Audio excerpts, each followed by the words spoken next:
On the first day of December 2022, Mendoza's criminal court held its breath as the verdict loomed.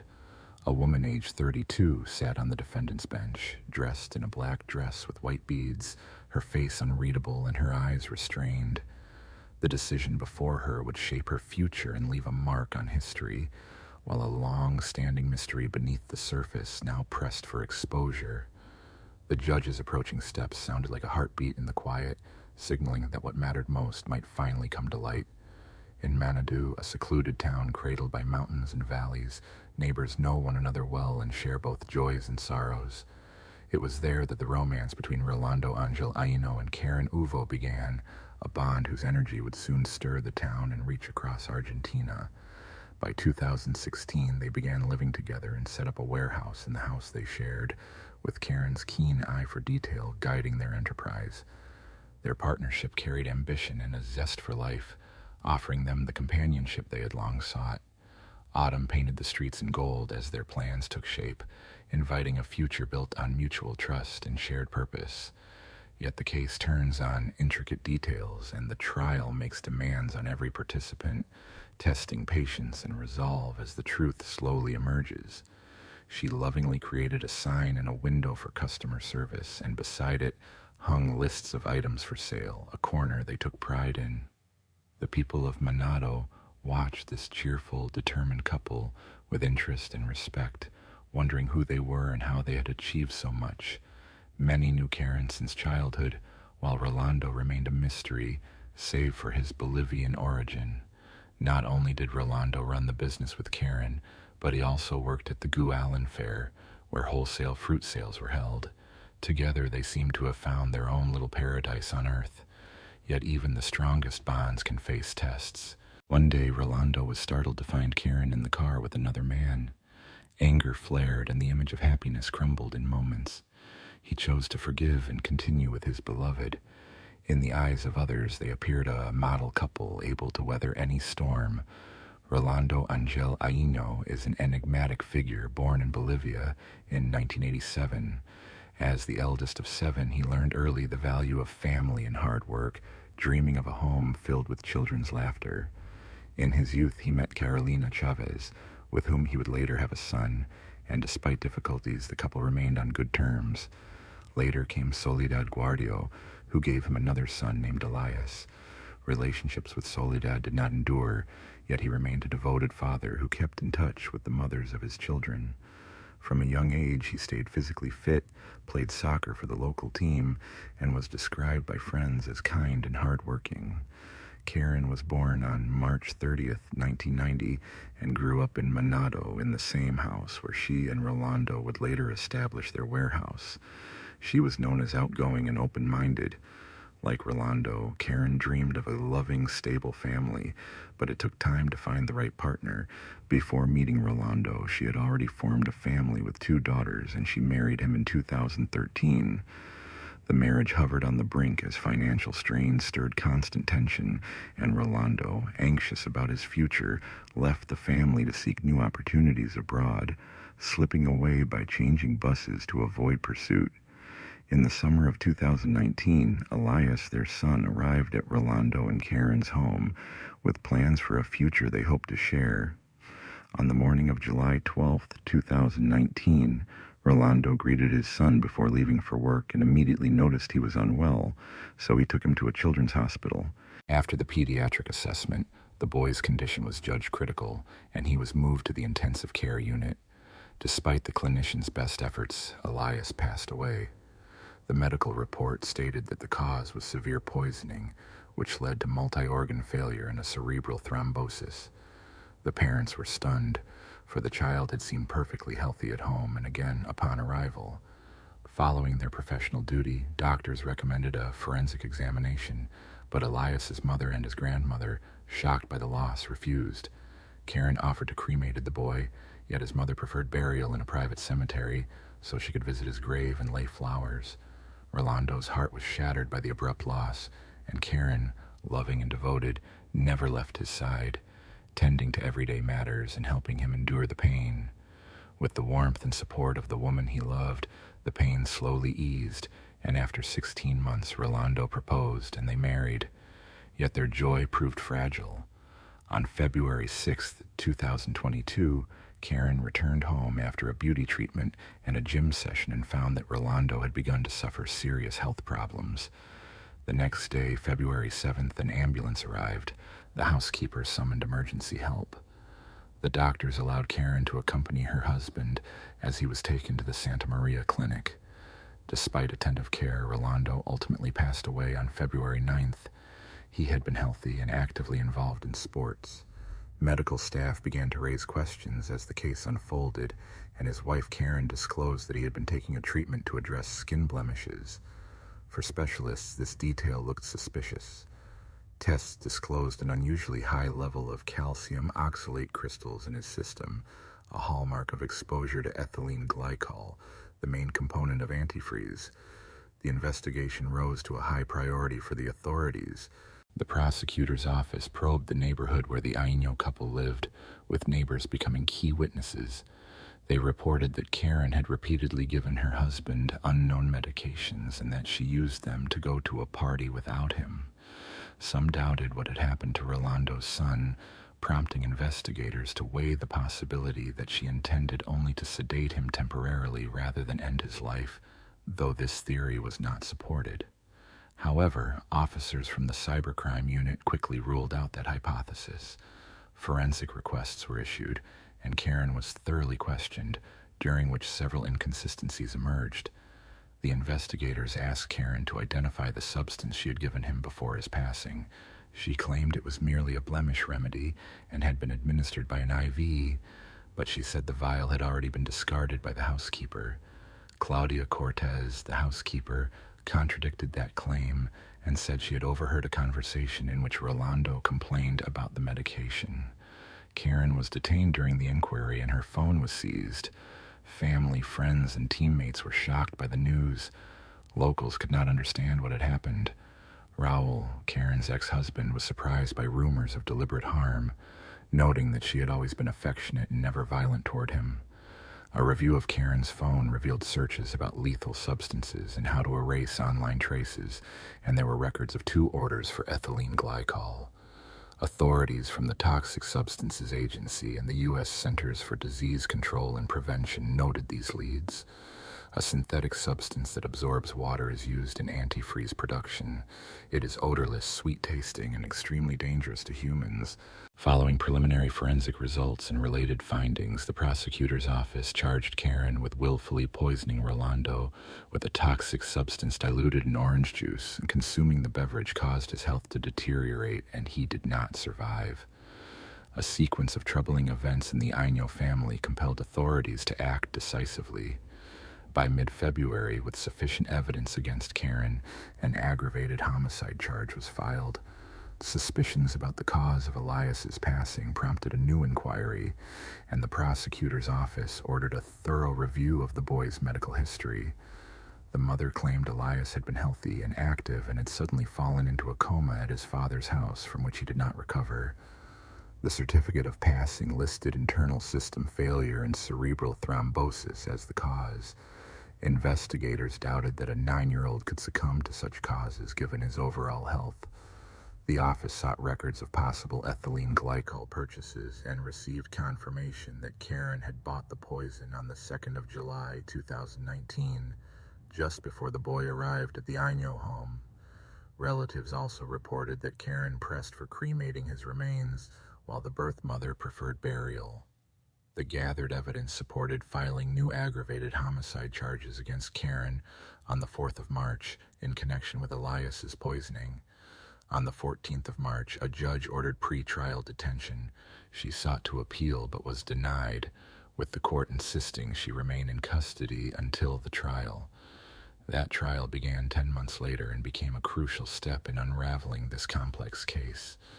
The nationwide proceedings opened in the Mendoza criminal court, drawing immediate public attention. On November 28, 2022, the full case against Karen Oovo commenced, with 2 indictments pending. The first indictment, led by prosecutor Fernando Guzzo, concerned Elias's fate, and the second, against Claudia Rios, concerned Rolando. As the trial opened, Rolando's elder son, Javier Aquino, 15, appeared as a plaintiff, supported by prosecutor Guzzo, who argued that Karen had given Elias and Rolando a mixture of ethylene glycol with orange juice, causing their severe illness and eventual passing. Karen's defense team sought to refute the charges, claiming that Rolando had a violent history and that the allegations lacked credible backing. There was no clear motive for the act against Elias, and Karen's attorney argued that the boy posed no threat. They noted that the home, cars, and business were hers alone, and she had not used her phone for purchases or to search for poisons. The prosecutor claimed she had used ethylene glycol to harm Elias. The defense reminded the jury that although the actions surrounding the father and son were grievous, that does not warrant charging someone without full proof of guilt. The defense argued the charges against Karen were false, suggesting her partner could have made the purchase by hacking into her account. Karen also claimed an alibi for February 6th and said she was not at home when her husband began to fall ill. Known to the media as the Gualan poisoner, she was allowed to speak after the opening phase, and she insisted she was being accused of a crime she did not commit. She told the court it was deeply painful to confront such allegations, especially as the mother of 2 daughters. The trial then moved to witness testimony. The prosecutor questioned Karen about the cremation of her son Rolando, and she replied that the decision was not hers and she had never suggested it.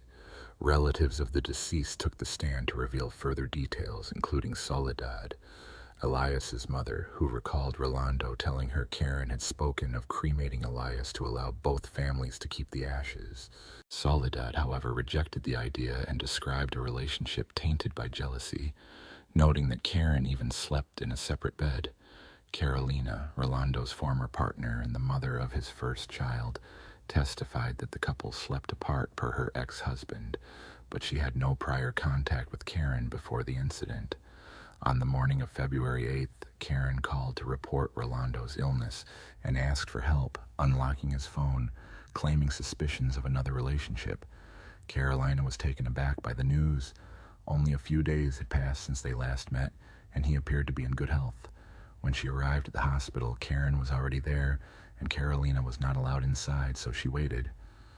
Later, as she left, Karen said that no one else remained, and everyone had already gone, which heightened Carolina's suspicions. She pressed the doctors for an explanation, and the physician announced that the patient had become unconscious and was not responding to treatment.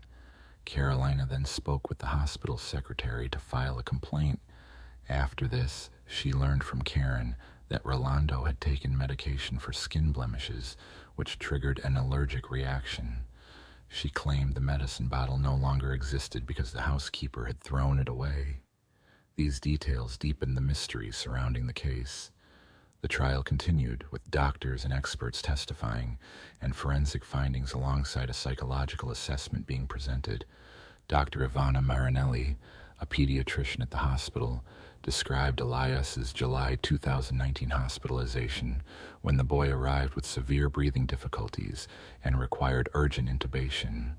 A CT scan revealed a deep cerebral thrombosis. He was placed in intensive care, and his symptoms aligned with ethylene glycol poisoning, including impaired consciousness, restlessness, and a subsequent coma with a coagulation disorder. Despite the medical team's best efforts, his condition worsened. After 5 o'clock in the afternoon on July 12th, cardiac and respiratory arrest occurred. Resuscitation lasted for 50 minutes, with his father at his side, but the efforts were unsuccessful. He was pronounced at 6 o'clock in the evening. The jury reviewed Karen's psychological evaluation, ordered by the prosecution, and the experts summarized the findings. They noted that Karen had lied and concealed the truth, presenting herself as a respectable person while being described as cold and calculating. The examination was conducted soon after her husband's passing, yet it showed no emotional response to the loss, casting doubt on her sincerity and portraying her as emotionally detached and self-centered. The examiners detected latent hostility and impulsive tendencies in Karen. Prosecutor Guzzo questioned whether Karen truly suffered gender-based violence as she described in testimony. Together, these observations form the true psychological profile of the defendant. After long weeks of tense waiting in court hearings, The trial drew to a close as everyone waited for the verdict. The prosecutor argued that the evidence pointed to a plan and execution of the fatal acts, noting that Karen had purchased ethylene glycol and disposed of the container, disguising it as ordinary juice. She had seen her loved ones pass away without offering help. Prosecutor Claudia Rios presented a purchase record of the chemical paid from Karen's bank account. The prosecution and the plaintiff urged a unanimous verdict, insisting Karen should be found guilty for the passing of Elias and the passing of Rolando and his son with extreme cruelty. The defense contended there was insufficient evidence to prove guilt beyond reasonable doubt and argued that a person can be good or bad independent of criminal acts, while acknowledging the events that befell Rolando and his son as a tragedy. After a long pause, the jury delivered a unanimous decision. Karen was found responsible for the passing of Elias and for the passing of Rolando and his son through insidious means and for the aggravated manner of Rolando's passing. She stood in a dark outfit with pale beads around her neck as the verdict was announced, listening without visible emotion, and a life sentence followed. Two parallel threads weave through this account. One follows a high-profile case that unsettled society, centering on a woman named Karen who faced serious accusations within a family tragedy. Her plan to cremate the victim's remains may have been her last bid to escape the punishment she faced. Yet the court and jury stood firm and issued a fair verdict. Why Karen acted against those she loved remains a mystery. She seemed to have everything required for happiness, yet motive appears buried in pride, jealousy, or self-interest. Karen will confront many years behind bars, pondering what dark forces may have corrupted her and those around her. The second thread opens on a normal summer day in the south of England. Captain John Copic and his son prepared for a fishing outing from their vessel. After a day of little success, they pushed toward a rougher stretch of the coast. They lowered the net and waited, sure they had drawn in a substantial catch. Instead of a fish, the pair watched the remains slide onto the deck. Copic alerted the Coast Guard at once. The remains were badly decomposed and had lain at sea for some time. Fish had nibbled at them, and the clothing, long-sleeved shirt, corduroy trousers, brown shoes, remained intact, though the pockets had been emptied and there was no identification. The only identifying features were a star-shaped tattoo on the right hand and a Rolex on the wrist. The remains were taken to the medical examiner's office in Devon. The individual was estimated to be between 40 and 50 years old. The tattoo resembled a cluster of stars. A significant head injury was noted, though not lethal, and bruising along the seabed suggested a dragging ordeal before being brought aboard. The lungs contained water, a finding consistent with immersion in seawater. With the English Channel nearby, investigators suspected he may have fallen overboard during a crossing. If British records existed, dental data could confirm identity, but that would take time. A mortuary technician happened to notice the watch. A Rolex Oyster, self-winding, fully waterproof, and requiring motion to remain active for 48 hours. Such a timepiece could help trace ownership if original. Investigators established that the drowning occurred on the 20th of July, 1996, even though the calendar indicated the 22nd. A hidden serial number lay between the strap and the face, and that number was sent on for tracing to assist identification.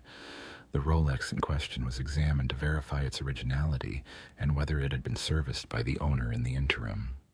Investigators soon linked the watch to Ronald Joseph Platt, a 51-year-old TV repairman born in Calgary, Canada, in 1945, who later moved to Britain.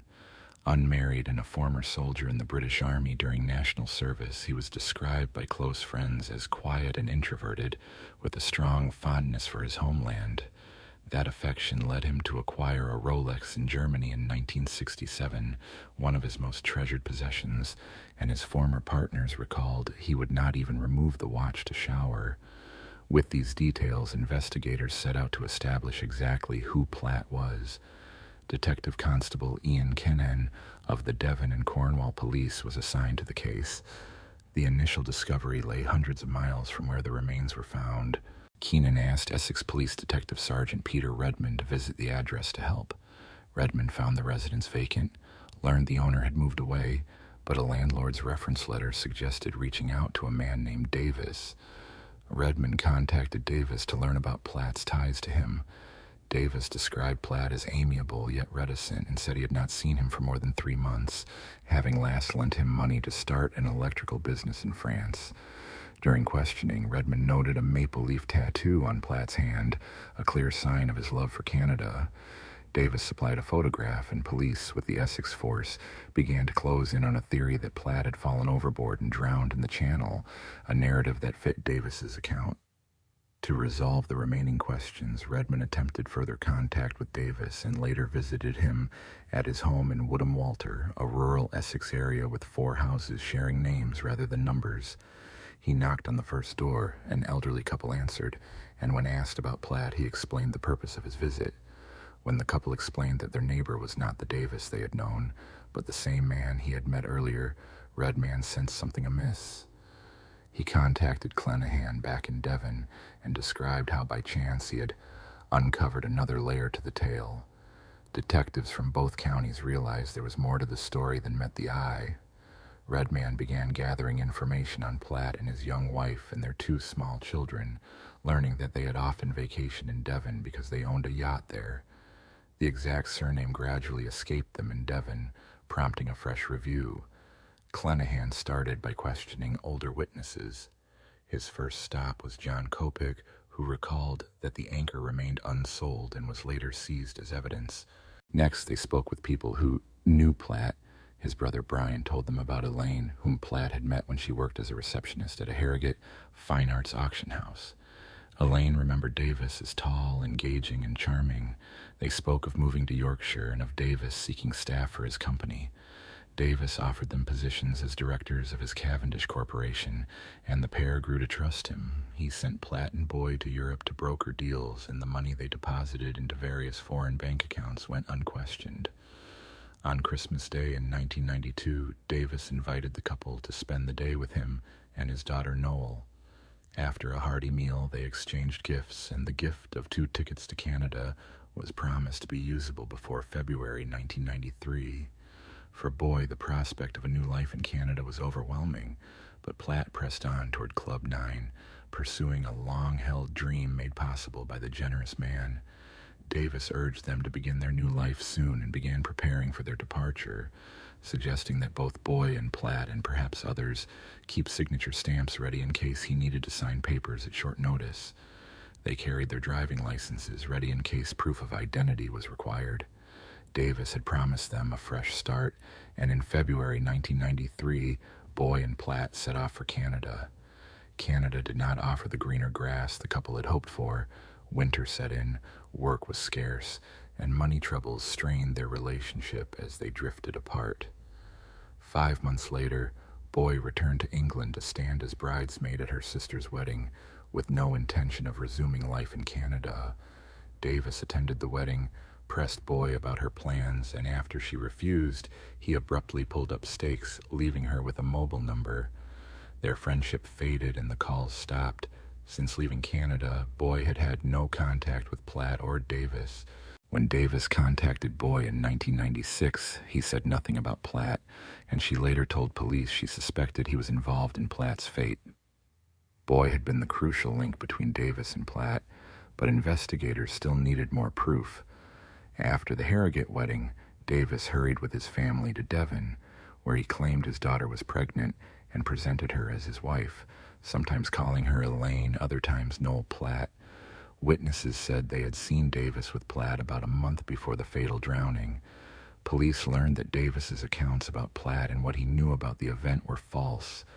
A final lead came from mobile records showing calls from the same area as the drowning.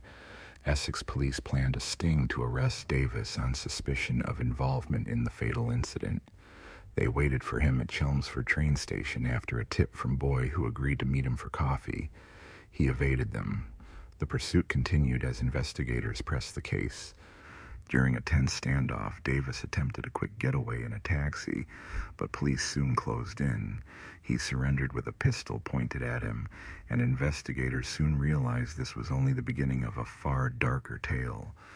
Unbeknownst to them, the man nicknamed the Prince was Albert Johnson Walker, who sat fourth on Interpol's wanted list and was Canada's most wanted fugitive. Walker was born in Hamilton, Ontario on August 9, 1945. He dreamed big despite dropping out of high school, working as a bank teller while socializing across Ontario. At a social event, he met his future wife. After a whirlwind courtship lasting 4 days, they married in 1968 and started a family of 3 daughters and 4 sons, raised in Paris, Ontario. Walker built a bookkeeping business with Barbara. Within 10 years, he ran 6 branches and employed more than 30 people. Yet profits were diverted into offshore accounts in the Cayman Islands and Switzerland, and cracks appeared as his marriage faltered and affairs drew questions. In 1990, Walker decided to vanish, telling friends he was taking their then 15-year-old daughter, Sheena, on a skiing trip to Europe. Barbara realized what was happening and reported Sheena missing. Police tracked him to London, but he adopted a new identity stolen from a client, with Sheena becoming Noel. Although he evaded capture, the alias David Davis kept tying him to his true self, prompting him to seek a truly new identity. That opportunity arose when he met Ronald Platt, who kept a small circle of trusted friends and dreamed of living in Canada. Walker used this to his advantage. Plans moved forward until 1995, when Platt told him he would move back to Essex to settle near Davis. Having 2 Ronald Platts in the same area with identical details would not work, so he hatched a plan. Walker had a plan. He bought a yacht and named her Lady Jane, inviting his family and friends to celebrate the launch. During that gathering, a new 10-pound anchor was purchased, a detail that would later prove crucial to the case. Back in Essex, he invited Platt for another weekend by the coast, 2 friends simply enjoying the view and some fishing. Walker steered Lady Jane far from shore and out of sight, then struck Platt over the head with the anchor, leaving him unconscious. He rummaged through the pockets to remove any identification before securing the anchor to his belt and sending his companion to a watery grave. It appeared to be the perfect act of misdirection, except he forgot to remove the Rolex, a detail that betrayed the scheme to evade justice. The trial opened in 1998. Evidence included the anchor recovered with Platt's body, and forensic experts linked the head injury to the anchor's shape. Traces of zinc on the belt matched zinc on the anchor. A search of Lady Jane uncovered more clues.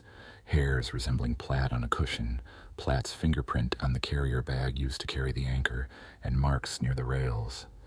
The investigators also found stains near the rails at Walker's home. Walker's pattern of courting attention and the confiscation of documents exposing sham ventures completed the picture of deception. However, the testimonies of Bors and Sheena delivered the final blows. Bors testified that Walker stood to lose much if Ron Platt returned to England. Sheena, lacking a solid alibi for the weekend in question, testified that he had been on the yacht and appeared disheveled when he returned late, opening a new chapter in this saga. Her words opened a chapter of fear, describing life under his charm and making her feel like a victim too. When Walker testified, he portrayed a charming image, saying Sheena had urged him to take her along. He admitted fraud and other crimes, but denied involvement toward Platt. He argued the marks on the yacht came from Platt bumping his head during the outing, yet the jury saw through the lies and took 2 hours to convict him. High Court Justice Neil Butterfield stated that the act had been carefully planned and executed with chilling efficiency, labeling him a plausible, intelligent, and ruthless man who threatened others. He received a sentence of 15 years to life in 2005.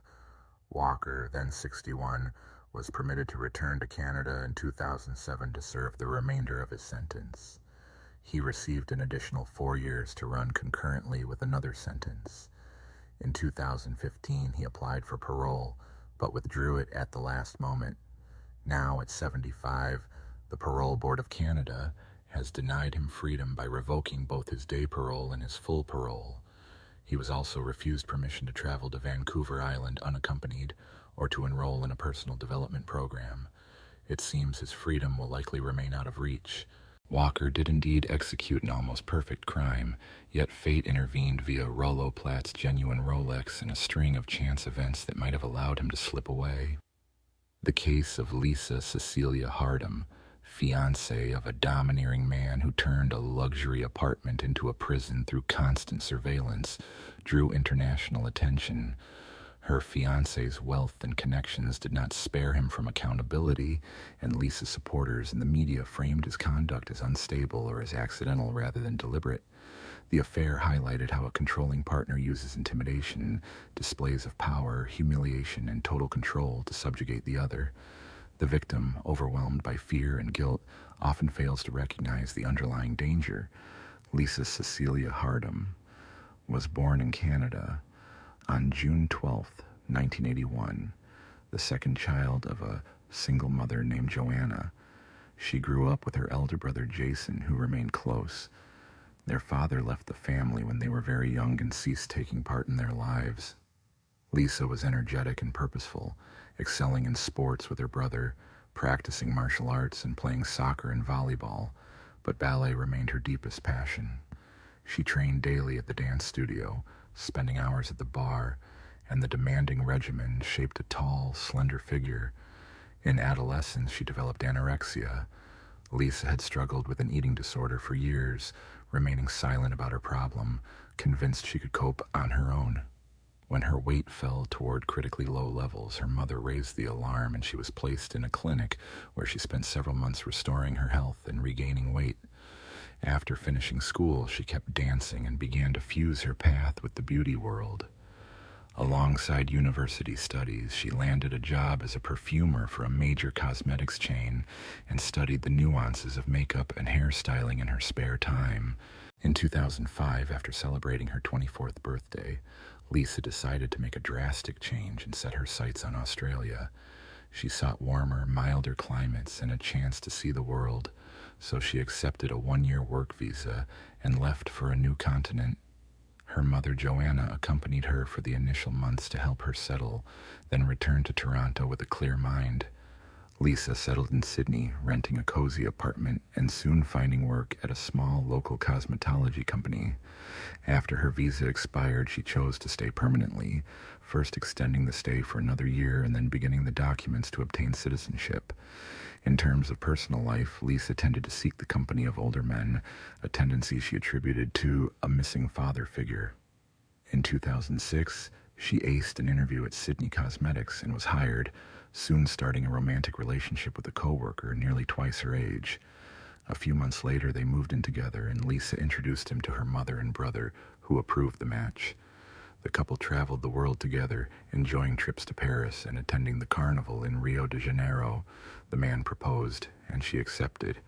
About a year after the engagement, they split up, with age difference among the factors cited. In 2010, Lisa graduated from the Sydney College of Stylists and soon began working as a hairdresser at a popular beauty salon, earning the respect of colleagues and the trust of clients.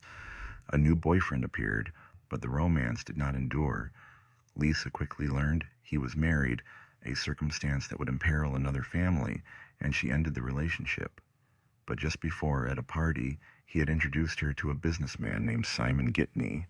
Gitney was born in Maryland in December 1973 into a large, devout Lebanese immigrant family with 5 siblings.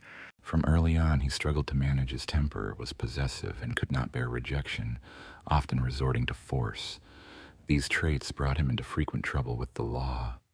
The first arrest came at the age of 18 when he harassed his ex-girlfriend at the store where she worked. The owner ejected him, but Simon returned with friends, seized the owner, and beat him. He served a few months and was released on bail for good behavior. 3 years later, he was arrested again for theft. He resisted, fought with officers, and bit off an officer's earlobe. Facing a possible lengthy sentence, the pastor of the Lebanese Christian church interceded, and he ended up spending only a year and a half in prison. In 2000, he again drew police attention for possession and distribution of illegal substances, but the sentence was lenient, and he served 2 years of a 4-year term. He moved to Sydney, where with a few friends he built a thriving business making and selling luxury footwear for women, bringing him substantial income. The wealth enabled him to acquire luxury real estate in a prestigious district, a premium car, and he tried to hide his criminal past from roommates and lovers.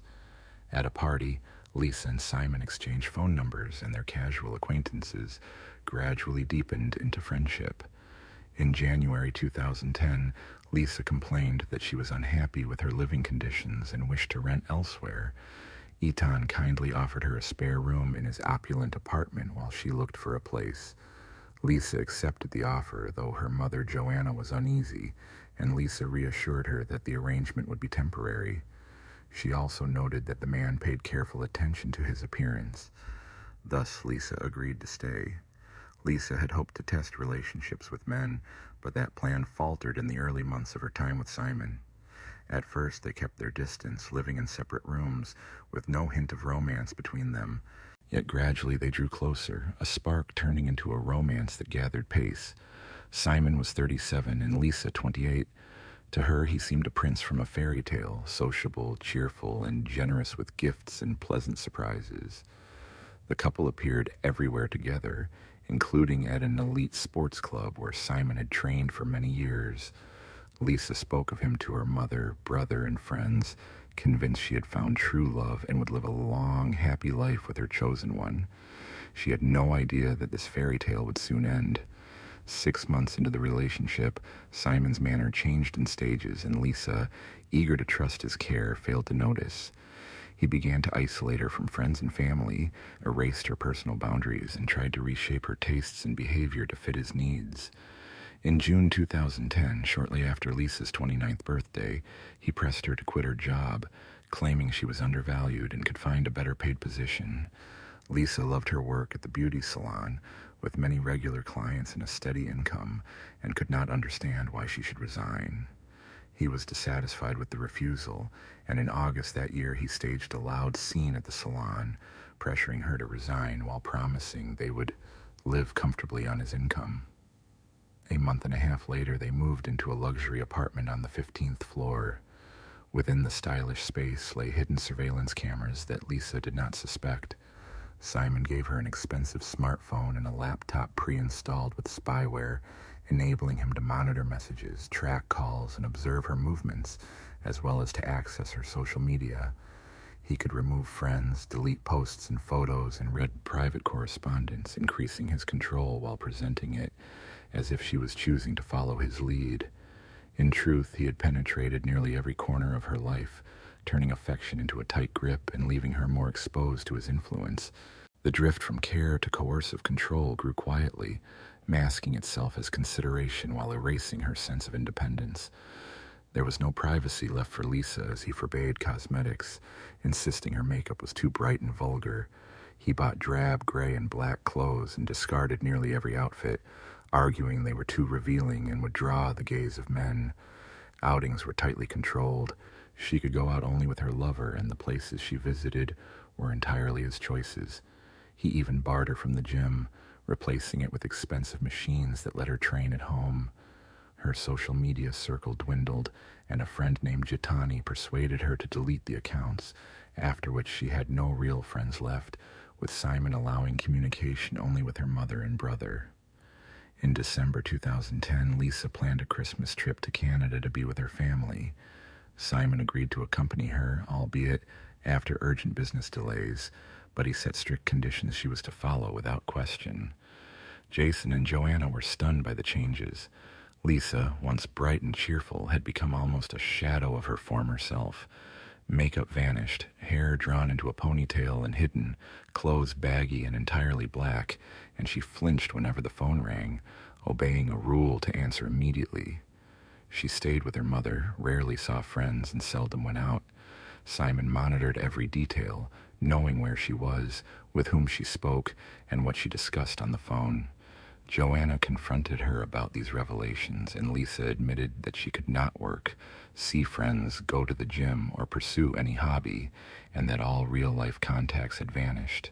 Despite her family's pleas to stay in Canada, Lisa insisted she loved Simon and believed this was only a temporary phase, noting they had been together for less than a year and hoping he would loosen his grip.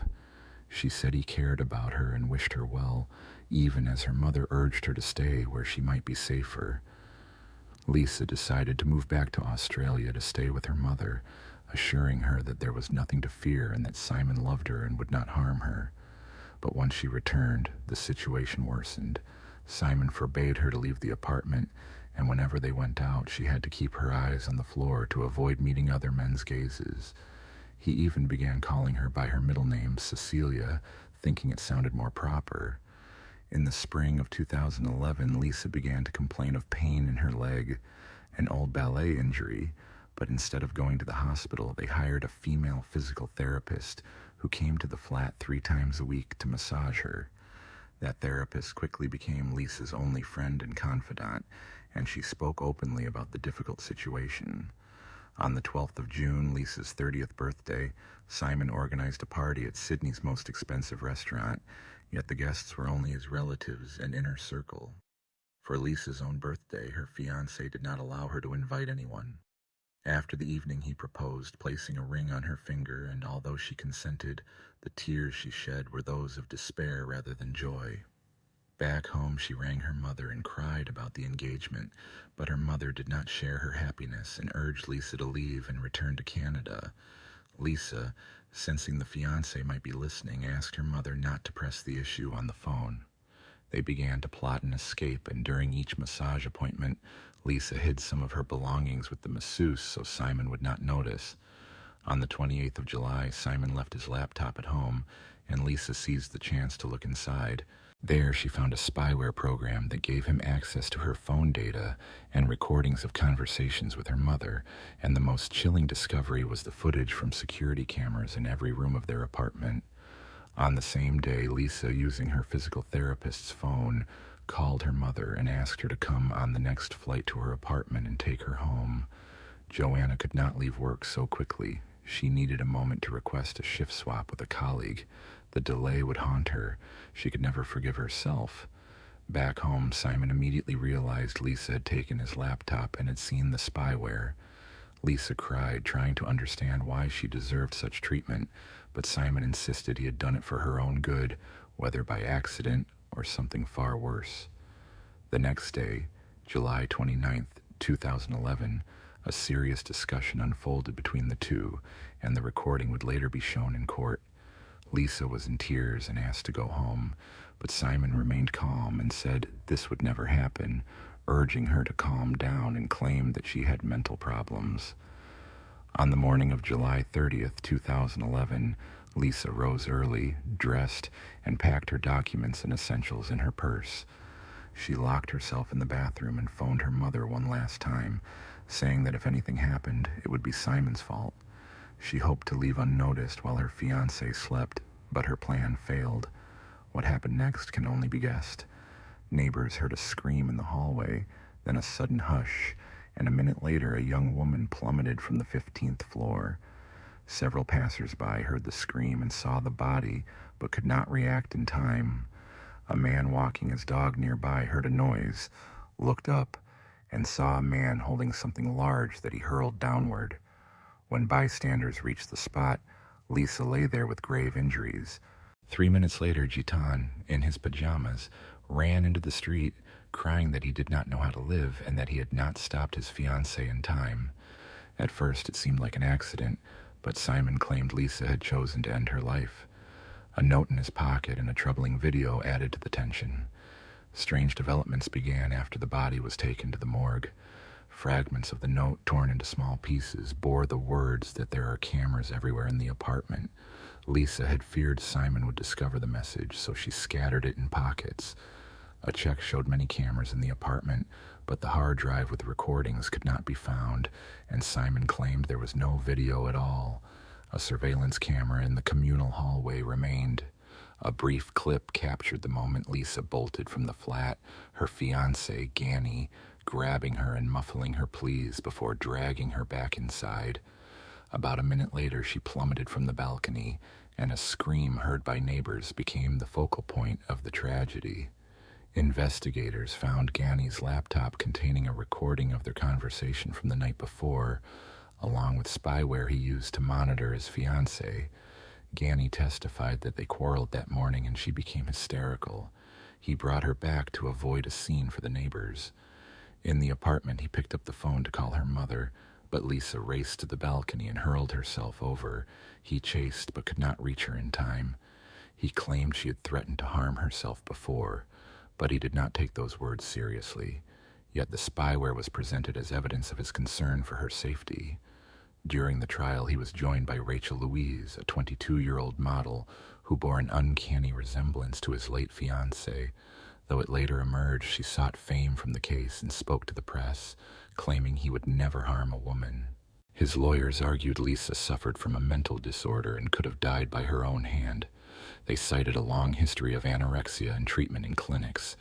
They further contended that his short stature made it physically impossible for him to lift Lisa or throw her off the balcony, a claim contradicted by a gym trainer who said he trained with heavy weights and looked smaller than he was, but possessed real strength.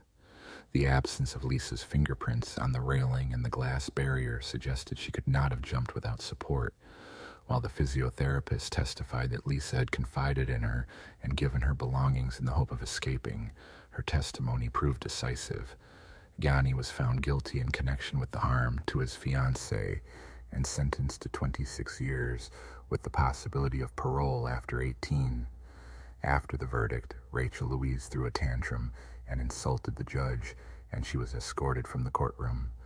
Attempts to challenge the decision were denied, and the verdict stood. Rachel soon ended the relationship, telling an interview that maintaining a relationship from prison was difficult, though she remained convinced of his innocence. The year began in London with jubilation, while one man set a grim aim: to gain notoriety by targeting men in the gay community.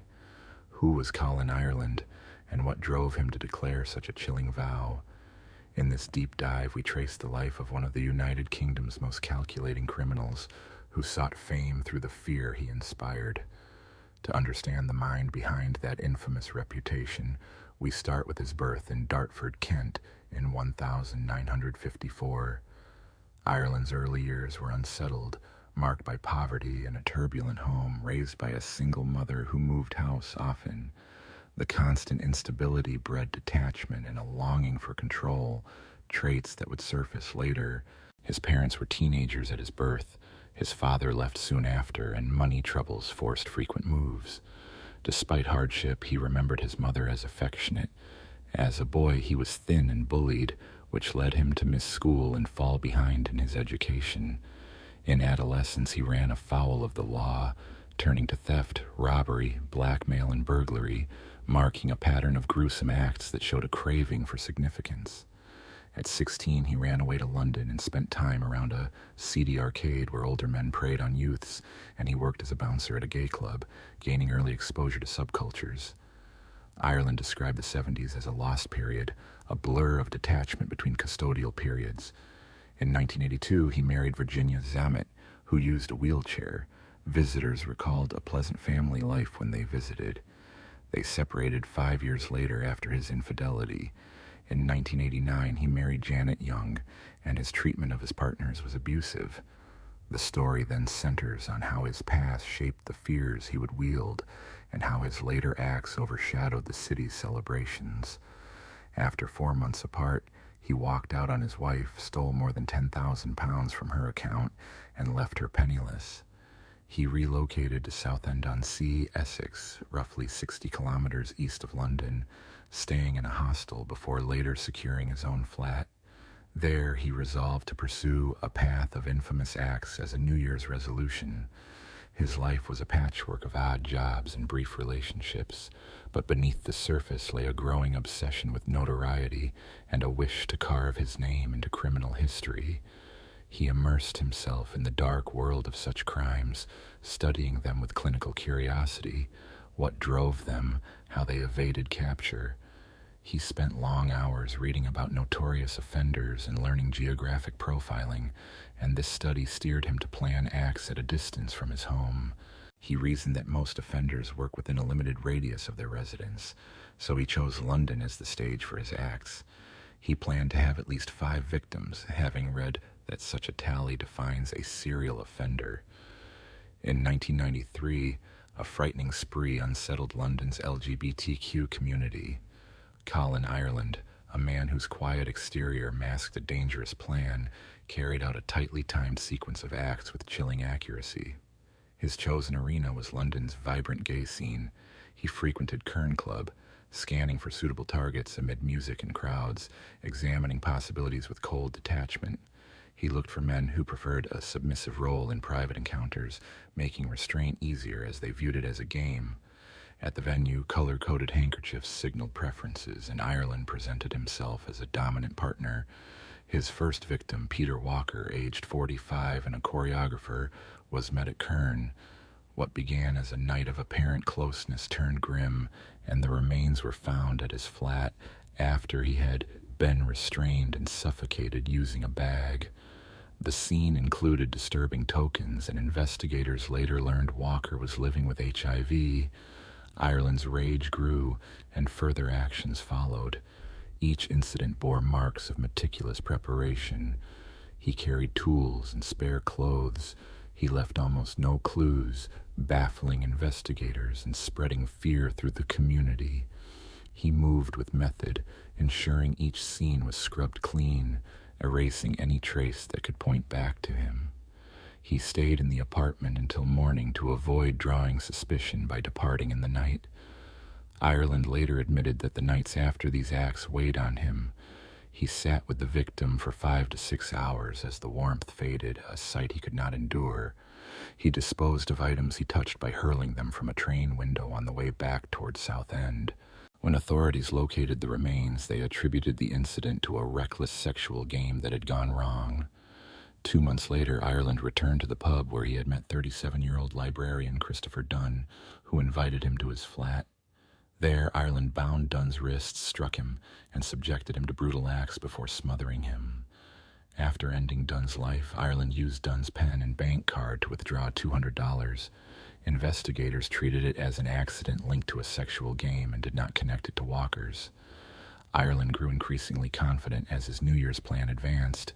He met 35-year-old businessman Perry Bradley at the CERN pub. In Kensington, Bradley refused to be bound, but Ireland insisted it was necessary for him to proceed. Bradley relented, and after handing over his pen, he slept, at which point Ireland realized he could identify him and smothered him, placing a doll atop the victim's remains. The brutal acts sent shockwaves through communities, and the media nicknamed him the Gay Slayer, a label that reflected the era's hostile climate. 3 days later, on June 7th, Ireland returned to CERN and met 33-year-old Andrew Collier, a housing warden, and went to his home. Ireland bound the man to the bed, demanded bank details, and then carried out another depraved act involving the victim's household pet. He stayed in the flat after the act, then set a small fire that caused only minor damage as the tally of victims rose. The community, already marginalized, found itself under the shadow of a predator, moving unseen among them. But what lay behind these acts remained unclear. A deep-seated hostility towards the gay community, or something colder and more calculating, lay behind the crimes and pointed to a few critical missteps by Ireland that would later expose him. London's investigators faced a race against time, a tangled puzzle demanding steady diligence and improvisation against a killer who always appeared one step in front. At first, the inquiry met obstacles. Ireland's careful planning and meticulous cleanup after each scene left few clues. His methodical disguises and movements made the hunt feel like a labyrinth. All victims were men from the gay community, discovered in their own homes, a sign that trust had been betrayed. This pattern directed the inquiry into London's gay scene, notably around the Carr pub where Ireland sought his victims. The breakthrough came through patient work and luck, a forgotten fingerprint at the scene and a sighting on one of London's earliest CCTV cameras. In Andrew Kohler's flat, a noise outside drew attention to the window. He clutched a metal bar over the window, leaving traces that the officers could not miss. The police recovered those fingerprints, and Ireland appeared on London's CCTV. Witnesses placed him leaving with a man, and investigators traced his train journey through Charing Cross Station, linked to one of London's earliest CCTV feeds. Each piece of evidence unlocked part of a puzzle he believed sealed. A crucial turn came from a seemingly simple telephone call. Emboldened, he taunted the authorities by telephone about his acts the day after Peter Walker's case. Having heard no news reports, he rang the Samaritans anonymously, claiming he had harmed Walker and had kept his dogs confined. Later, he phoned Kensington police and asserted he had harmed 4 men and urged them to act, that he studied many books on serial offenders, mentioning the FBI manual Who Fights Monsters by Robert Ressler. That bold communication, together with earlier clues, pressed investigators to connect the dots and close the circle. A forensic psychologist, Professor Michael Brooks, noted that the television crime series The Bill had influenced some of his thinking about evasion, and that with fresh evidence the police intensified their pursuit. From the shadows, a suspect began to take shape, and the breakthrough moment offered a lead the investigators badly needed. On the 19th of July, 1993, Ireland consulted his solicitor, claiming the CCTV placed him nearby, yet denying any role in Spy's death. He recounted that he went to his flat seeking intimacy, but a second man was present. Not desiring a threesome, he left.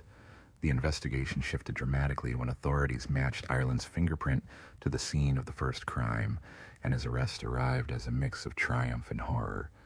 His overconfidence, alongside astute police work and crucial clues, helped bring him into custody. The capture proved more than the end of a manhunt.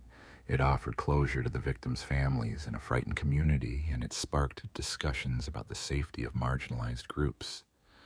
The trial promised to be a gripping chapter in British legal history, raising questions about the nature of evil and the psyche of a man who sought notoriety through brutality. As the case unfolded, the prosecution built a case on solid evidence, while Ireland faced the mounting weight of the facts. He confessed to his crimes with a cold detachment that sent shivers through the courtroom. The confession was both admission and a chilling account of his calculated acts. Ironically, he pleaded guilty to all his crimes and sought to avoid the publicity he had craved. Yet the heart of the proceedings lay in the victims' stories, reminding all of the human cost, born of hate and prejudice. Were these 5 acts his only crimes, or did he commit others, hidden from investigators? Serial killers often retain control by withholding further crimes, even from prison. In January 1993, shortly after his resolve, police found a deceased man in Soho believed to be linked to him, though he did not claim responsibility for that crime along with the others. In a final twist, Hollywood star Tom Cruise, then at the height of his career and married to Nicole Kidman, narrowly escaped a potentially fatal encounter. According to statements and police files that later surfaced, Ireland had seen Cruise in a London bar in 1993, driven by a dangerous and misguided impulse. Ireland wrongly suspected Cruise was gay and plotted to turn him into a victim. The killer's sinister scheme, however, was foiled when Cruise, perhaps sensing danger or simply reacting to the moment, left the bar and slipped from Ireland's grasp. Ireland's conviction seemed inevitable, yet the sentencing phase grew crucial as the judge delivered a powerful address, underscoring the gravity and premeditated nature of the crimes. The judge described him as exceptionally frightening and dangerous, declaring that taking 1 life is an outrage, taking 5 is carnage, and that he should never be released. He received 5 life terms, ensuring he would spend the rest of his days behind bars. Yet the story did not end there. Unconfirmed reports alleged that his cellmate, a convicted child killer, fell victim to violence at Wakefield Prison. Thereafter, he was moved to maximum security lodgings at Whitmore Prison in Cambridgeshire, occupying a private cell. His pattern of choosing victims, his painstaking planning, and the psychological games played with investigators have become case studies in criminology. The investigation highlighted the importance of community involvement, since breakthroughs were achieved not only by police work, but also by the communities left anxious by his acts. Ireland's case sparked debates about homophobia and hate crimes, underscoring the urgent need for changes in policy and everyday attitudes. He passed away on February 21, 2012, due to pulmonary fibrosis and an earlier hip fracture. Former prison governor Vanessa Frake, who had faced many hardened criminals, described Ireland as the most frightening inmate she had encountered, saying he emanated evil and was proud of what he had done. To understand Ireland's psyche, we examine the tangled mind behind his crimes, a profile shaped by a troubled childhood and the absence of a father figure. Yet his craving for recognition, the urge to leave a mark on the world, propelled him into the abyss of extreme violence. His methodical approach hints at high intelligence and careful planning. He studied other serial offenders not with revulsion but as a scholar, aiming not only to evade capture but to master the craft. Ireland's case thus offers a chilling glimpse into a ruthless mindset. The case reveals a dangerous blend of the urge to dominate and a need for recognition, wrapped in the ability to blend into everyday life. Forensic psychologists contend that Ireland's choice of victims from the gay community was strategic rather than personal, targeting men perceived as vulnerable due to social marginalization. This pattern shows not only a cold method but a chilling indifference to life. As he explained his motive, if someone approached him, he believed he would act. If not, he would simply move on. Professor Michael Brooks notes that his work aims to lower the odds of selecting an unsuitable target by excluding those who did not initiate contact, effectively narrowing the field to individuals who reached out. Perhaps the most unnerving aspect of Ireland's psychology is the absence of remorse. His confessions read as plain statements of fact, lacking emotion. Detective Inspector Martin Finian described him as very factual about his acts, with almost no compassion, describing events as if he were recounting someone else's deeds. The discussion often points to a troubling pattern. Many perpetrators who target gay men are themselves linked to the community in some way, or openly prejudiced individuals may conceal a private truth. Was Ireland's rhetoric about his motives a cover for hidden emotions, or simply a dishonest attempt to justify his actions? Ireland compared the thrill of the first act to the sensation of losing his virginity, a metaphor that hints at buried conflicts he could not own. He insisted he was heterosexual and claimed he did not touch or have sex with the men he harmed. Yet at least 5 invited him to their flats, undressed, and allowed him to bind them without a single kiss. Can a person choose to pursue such a path purely by logic, without any deeper motive, or is something more substantial at play? Was theft the real motive behind the crimes, or something else entirely? There is inconsistency in his account of the Perry Bradley case. He said he promised to leave Bradley alive, but then worried that Bradley could identify him. This clashes with his stated aim of gaining notoriety, suggesting a more mercenary core. Some scholars argue that by stoking societal prejudice, he sought sympathy while masking a calculated need for fame. In Costa Mesa, a coastal town perched above the Pacific, a tranquil community was jolted by a chilling discovery. On the 21st of May, 2010, a 26-year-old Army veteran named Sam Ha shared an apartment with a young woman whose remains were found there. Sam's father, upon seeing the scene, immediately called emergency services. Responders were guided to the bedroom where the woman lay, with a patch of red liquid staining the bedding and Sam nowhere to be found. The following day, Sam's parents visited the apartment and found the injured woman in the room, while Sam was still missing. The scene looked like a typical bachelor pad: beer bottles, cigarettes, a patio grill, yet the bedroom told a far different story. On the bedside table lay an item and 2 books, including a combat manual and a volume titled The Wonders of Sex. The bed's arrangement and the woman's position suggested there had been an intimate encounter before the incident. Investigators noted 2 fatal injuries to her head and an unused instrument on the nightstand, with no obvious signs of a struggle, and she wore a tiara and a sweater bearing the words "All Yours."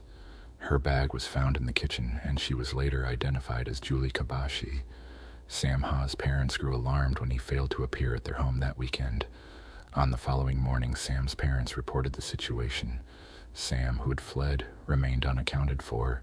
The incident rattled a community not accustomed to violence. Investigators began to piece together the events, with Sam regarded as a person of interest. Julie Kabushi, 23-year-old, was born on Valentine's Day in 1987 to Japanese-American parents Jun and Masa Kabushi. She was the third of 4 children and their first daughter, affectionately called "My Valentine Girl" by her parents. From childhood, she loved dancing and music, beginning tap at the age of 5, and that passion only grew. Friends and family remember her as a joy to be around. Her goofy, bubbly spirit drawing laughter and her readiness to help a friend in need. She balanced a reverence for her Japanese heritage with a free-spirited, all-American girl persona. After finishing high school at the Orange County School of the Arts, Julie studied fashion design at Orange Coast Community College, where she met Sam Hare, 26, and they grew close. She also tutored him in anthropology. She did not foresee that her kindness would cost her life. When investigators reviewed the scene, they sought to reconstruct what had happened. All signs pointed to Sam Hare as the killer. The apartment where she was found belonged to him, and he was nowhere to be located. Detectives then turned to his background for answers. Sam Hare was born on May 29, 1983 in Los Angeles, the only child of a father who taught special education and a stay-at-home mother. He remained close to his parents even after moving away. Physically strong, he was described by friends as a big teddy bear, fun-loving and easygoing. Early on, he joined the United States Army, serving in Afghanistan and Germany with the 173rd Airborne Brigade. After 3 years, he was discharged and returned to Southern California to attend college on the GI Bill, intending to finish his studies and later rejoin as an officer. He enrolled at Orange Coast Community College, where he befriended Julie 3 years his junior. Like many veterans, he carried post-traumatic stress from his service. Authorities concluded he probably fled after the act. That suspicion grew when they found text messages from his number on Julie's phone around 2:45 p.m. on May 21, 2010. Sam texted Julie that he would help a friend and then head to his parents' house. Only a couple of hours later, his messages shifted in tone, begging her to come to his place. As a concerned friend, Julie agreed to meet him and would stand by him like family. Sam's family were stunned by what investigators uncovered and worried his life might be in danger. The texts hinted at plans for Julie to visit, casting Sam in a suspicious light. His car and passport were missing from the apartment, which led authorities to suspect he was on the run and prompted an all-points bulletin for Sam. Costa Mesa police began monitoring Sam's cell phone and credit card activity to locate him. 4 withdrawals occurred on the day he vanished, and his card was later used at a Long Beach pizza spot roughly 20 miles away. ATM footage showed a hoodie-clad teen withdrawing from Sam's account. The youth could not be identified. Investigators concluded the youngster was likely aiding Sam to stay hidden. As the hunt continued, authorities pressed forward with the search. On May 26th, police learned the same card had been used at another pizza delivery location and traced the driver to a new address. They moved to confront Sam there. Flashback to 2002, 18-year-old Sam Hare was charged in connection with a brutal assault that left 19-year-old Byron Benito gravely harmed in Canyon Country. Hare, Benito's childhood friend, had picked him up and driven him to a spot behind a mobile home park where the attack occurred. He faced charges of criminal homicide but was ultimately acquitted. Nonetheless, investigators remained convinced they were pursuing the right person. Although his family doubted his guilt, authorities continued to monitor him, noting he had tried to obtain firearms and was deemed armed and dangerous, with an all-points bulletin active. They tracked his cell phone and card activity as part of the ongoing pursuit. When the police stormed the house, they expected to find Sam, but they instead uncovered 17-year-old Wesley Frick with a group of friends. Although he had been a preliminary suspect, investigators soon ruled him out as a primary figure, yet the credit card belonging to Sam was still in Wesley's possession. Wesley offered a startling account.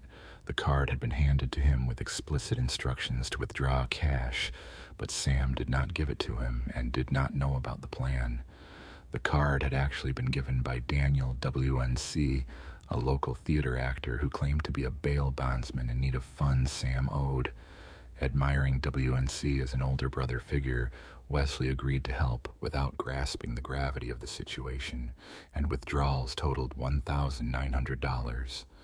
The name Daniel WNC rang a bell for investigators when they found an invitation to his upcoming wedding in Sam's apartment. Who was Daniel WNC and what was his link to Sam?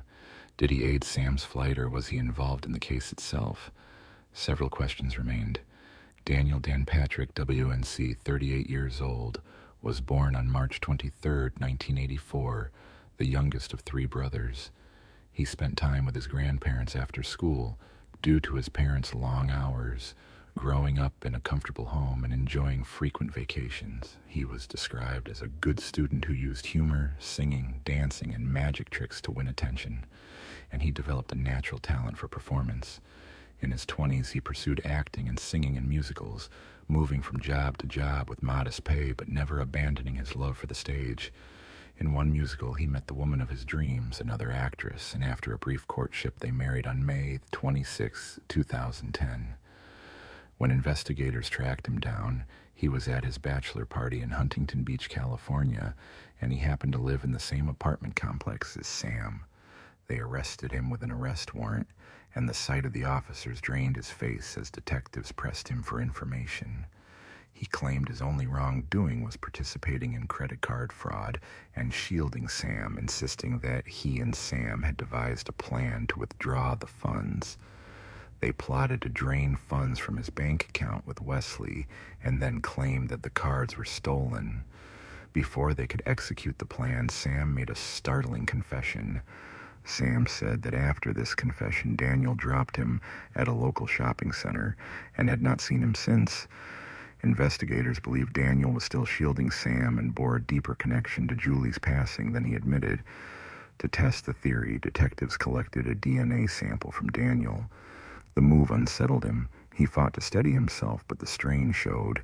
Under interrogation, he began to add details, mentioning he was told to fetch something from the theater and that he hadn't wanted to pursue it earlier.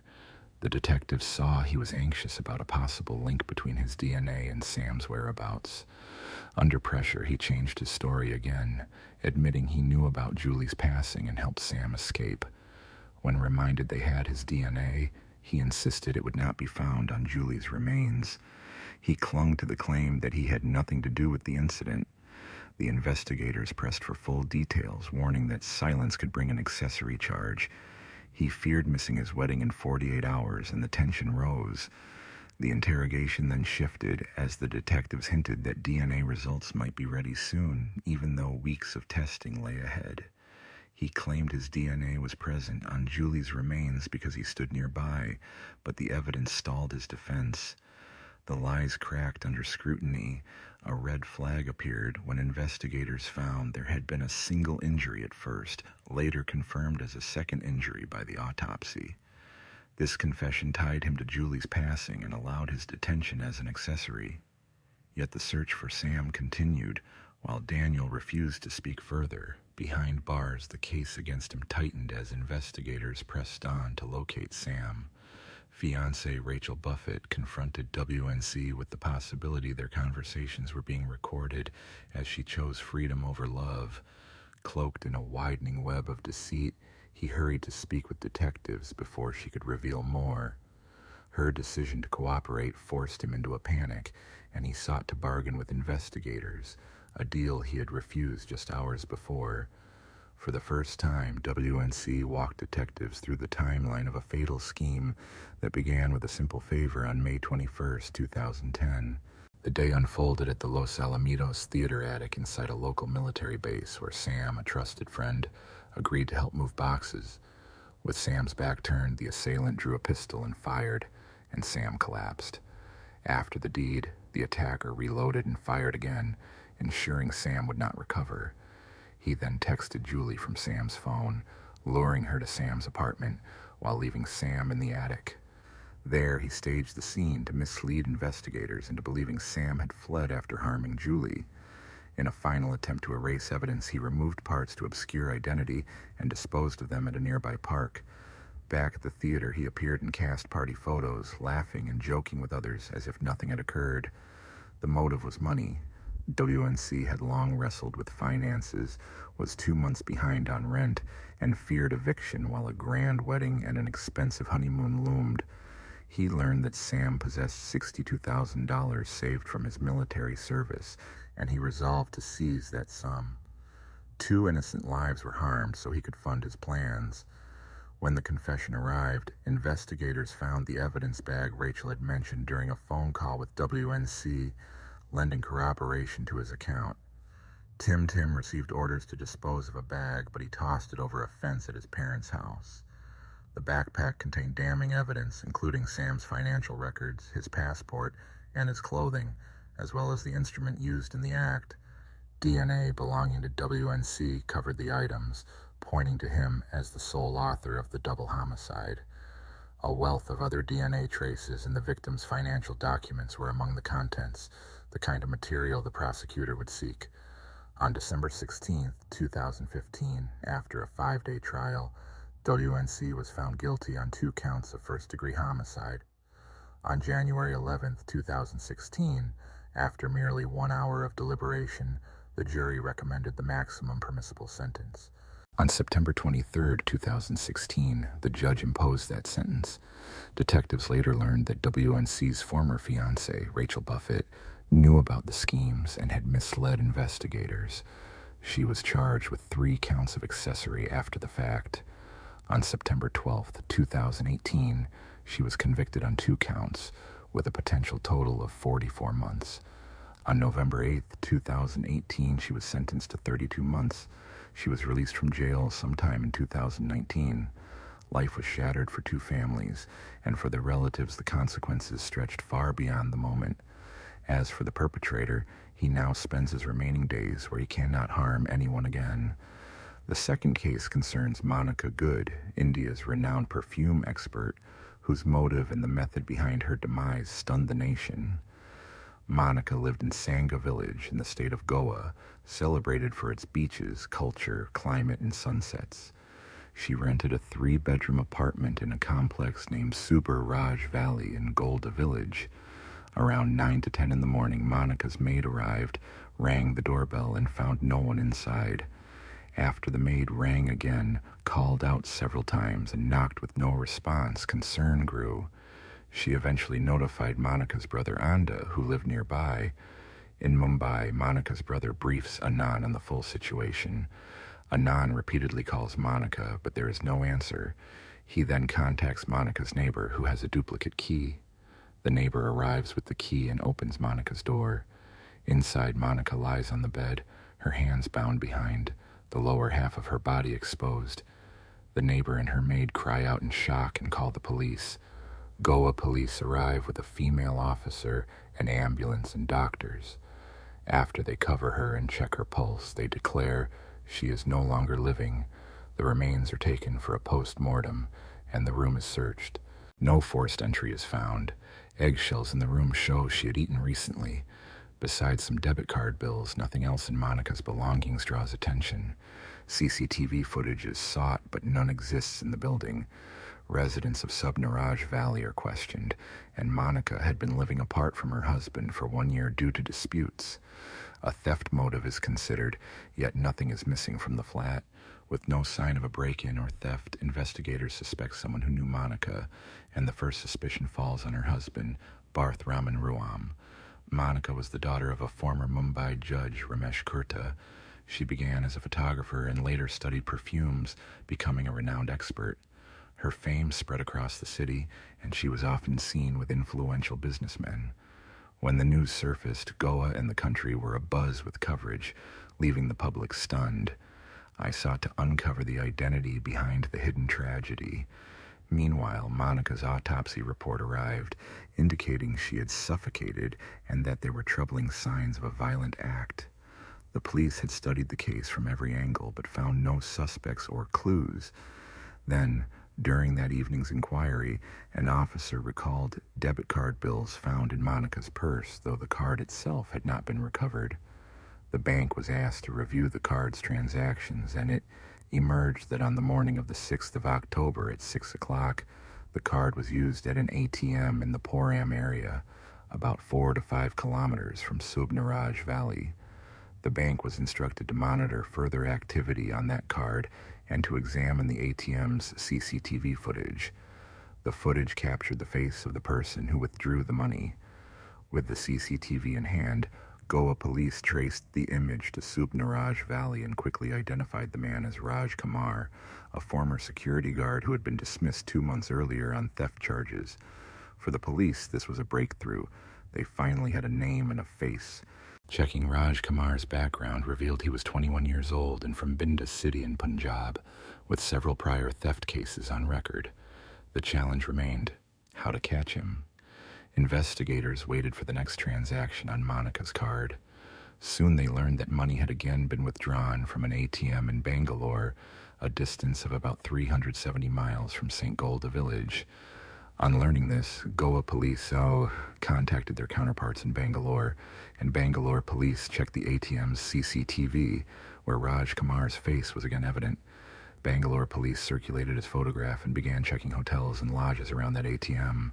A hotel receptionist recognized the man from the photo and said he was staying there but had gone out for a while. Plainclothes officers waited outside the hotel. When he returned, they moved in and detained him. Because the officers were in civilian clothes, Raj Kumar did not immediately realize they were law enforcement. On the 8th of October, 2 days after Monica's tragedy, Raj Kumar was arrested. The capture represented a major breakthrough in the case. Raj Kumar is arrested at a hotel in Bangalore as Goa police are alerted and arrive to escort him to Goa under a transit remand issued by the court.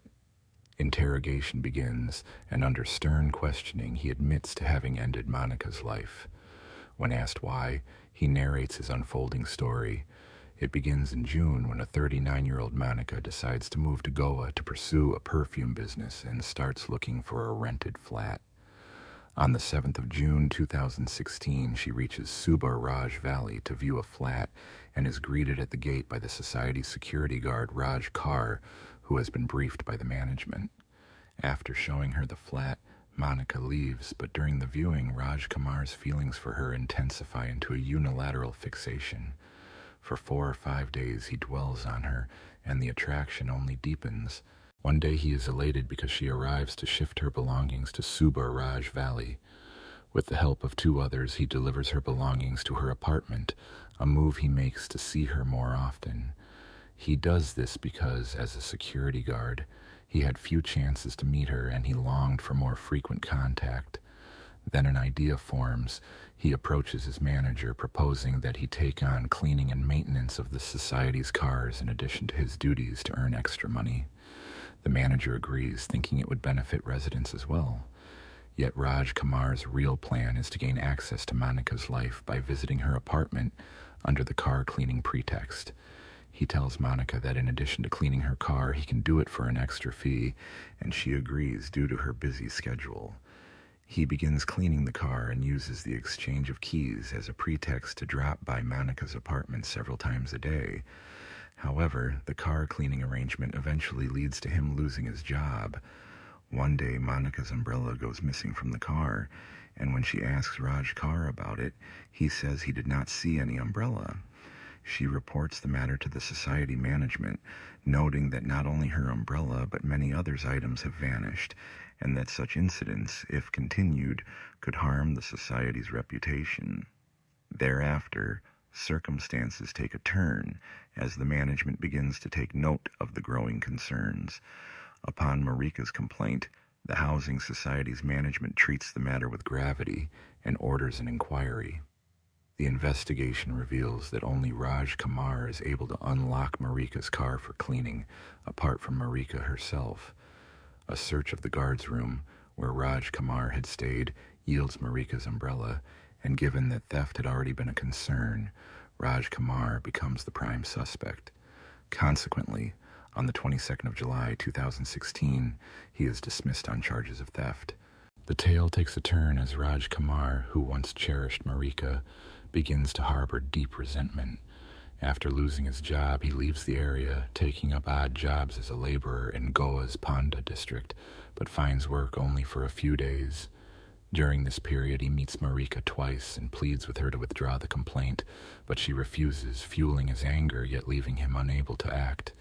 He travels to Chennai, then Mumbai, and finally spends time in Pune, making a living through various odd jobs until he returns to Goa on the 2nd of October 2016. Back in Goa, the old grudge still burns, and the very next day, the 3rd of October in the afternoon, he reaches Suba Raj Valley and enters the society through the main gate unseen. He goes straight to Marika's flat, finds that her car is not parked there, and realizes she is not at home, but rather than leaving, he waits for her.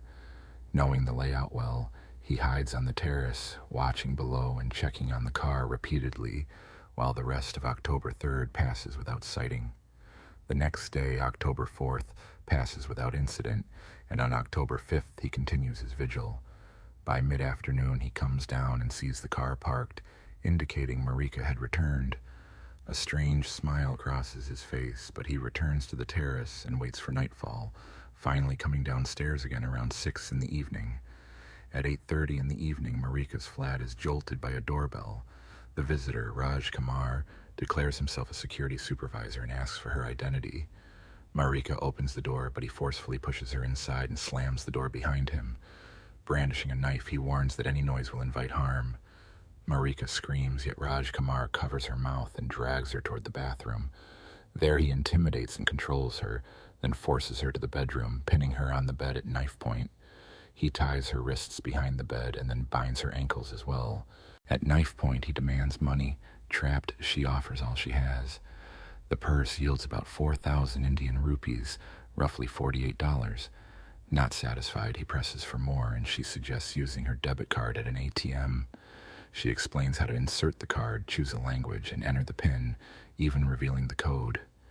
After taking the money and card, he stuffs a cloth in her mouth and departs with growing confidence. Out in the kitchen, he eats and drinks, satisfying a 2-day hunger on the terrace. Around midnight, he returns, forces open her phone, and shows unsettling material on the screen. He unties the ropes around her legs, disregards her boundaries, and the act ends near 2 o'clock in the morning. In Marika's apartment, Raj Kar lingered for almost 8 hours, and when his craving found its fill, a sudden fear struck him. If he left alive, would Marika recognize him and alert the authorities, inviting punishment? With that fear in mind, he lifted a pillow from the bed and pressed it over her mouth until she was no longer alive. He then rose, shaved, and bathed, and at 3:30 in the morning on October 6, 2016, he slipped away from the Subna Valley. After withdrawing money from an ATM at 6 o'clock, he headed to Bangalore, where police arrested him after hearing the full account. The Goa police gathered evidence, and on January 6, 2017, a 228-page charge sheet was presented in court, listing a fatal act, an assault, and robbery. The trial is ongoing, and any updates will be provided as the case progresses. This is the complete account of the Marika case, a story about a woman whose life is built on deception from the start, showing how a ruthless schemer pursues wealth and affects many lives. Michelle grew up in the town of Hearst, a Dallas suburb, with a younger sister named Laura, while their mother left home in search of a better life. Their father struggled to raise 2 daughters on occasional construction work and often drank. Seeking quick profits, he invented schemes to obtain insurance money by injuring himself at a factory, fraud uncovered by CCTV leading to his arrest.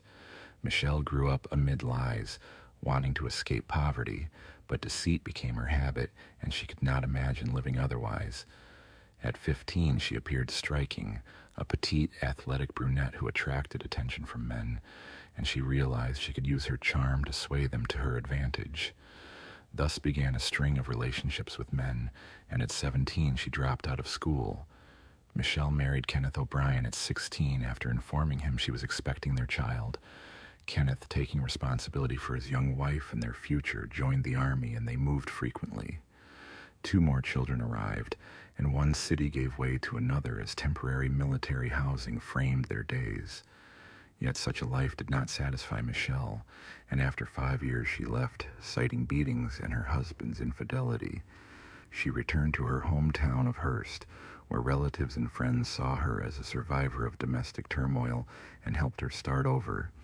Soon she fell in love again with a former classmate, Brandon, who adored her and welcomed her 3 children.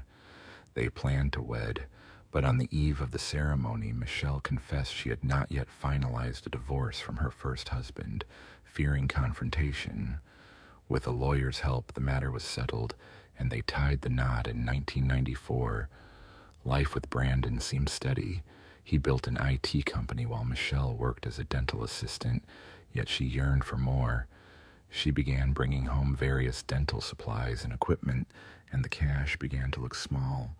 Soon Brandon grew wary and learned she had not been faithful in her previous marriage. His patience wore thin, and he asked for a separation. Enraged, she sabotaged his saltwater aquarium by pouring a cleaning agent into it, causing the fish to perish, and she gave sleeping pills to Domino, the couple's dog, who also passed away. The ordeal was a nightmare, and only after his own marriage collapsed did Brandon fully realize the extent of Michelle's actions. Michelle's story centers on John Paul Ray, a fellow student at her Hearst High School, who fathered her first child. Rather than share the news with John Paul, she convinced Kenneth O'Brien that the child was his, forcing a marriage that lasted 13 years. John later told police that Kenneth paid child support from age 5 to 18, unaware he was not the father. After Brandon and Michelle divorced, she moved in with John, the father of her first child, and they lived as a common-law couple for 8 years. The relationship ended when John began to suspect infidelity. Michelle did not deny it and confirmed the affair, and John moved out, taking most of her possessions. Michelle's next partner was Greg Williams, a man who was no longer young and had endured 2 marriages and a daughter. After Greg and Katie divorced in 2003, they agreed to share custody of their daughter Taylor, with no formal child support arrangement because they remained on good terms. In 2007, they welcomed a daughter named Michaela, and a year later they married. Their life seemed idyllic, a comfortable home in Keller, money, children, and affection. Yet they were not a conventional couple. Greg, raised with strong values, excelled in sports, earned a black belt in martial arts, and enjoyed fitness. They kept pistols at home. Michelle's silver .40 caliber pistol in a safe, and Greg's black .45 caliber pistol kept loaded under his bedside. They hosted birthdays for children from other marriages and frequent barbecues by the pool, but their social life, rooted in an online community for bondage, domination, and masochism, drew neighbor complaints. They moved out as they planned to buy a new house valued at $4.5 million. The night before, Greg stayed in the bedroom while Michelle comforted her crying daughter and fell asleep with her in the room.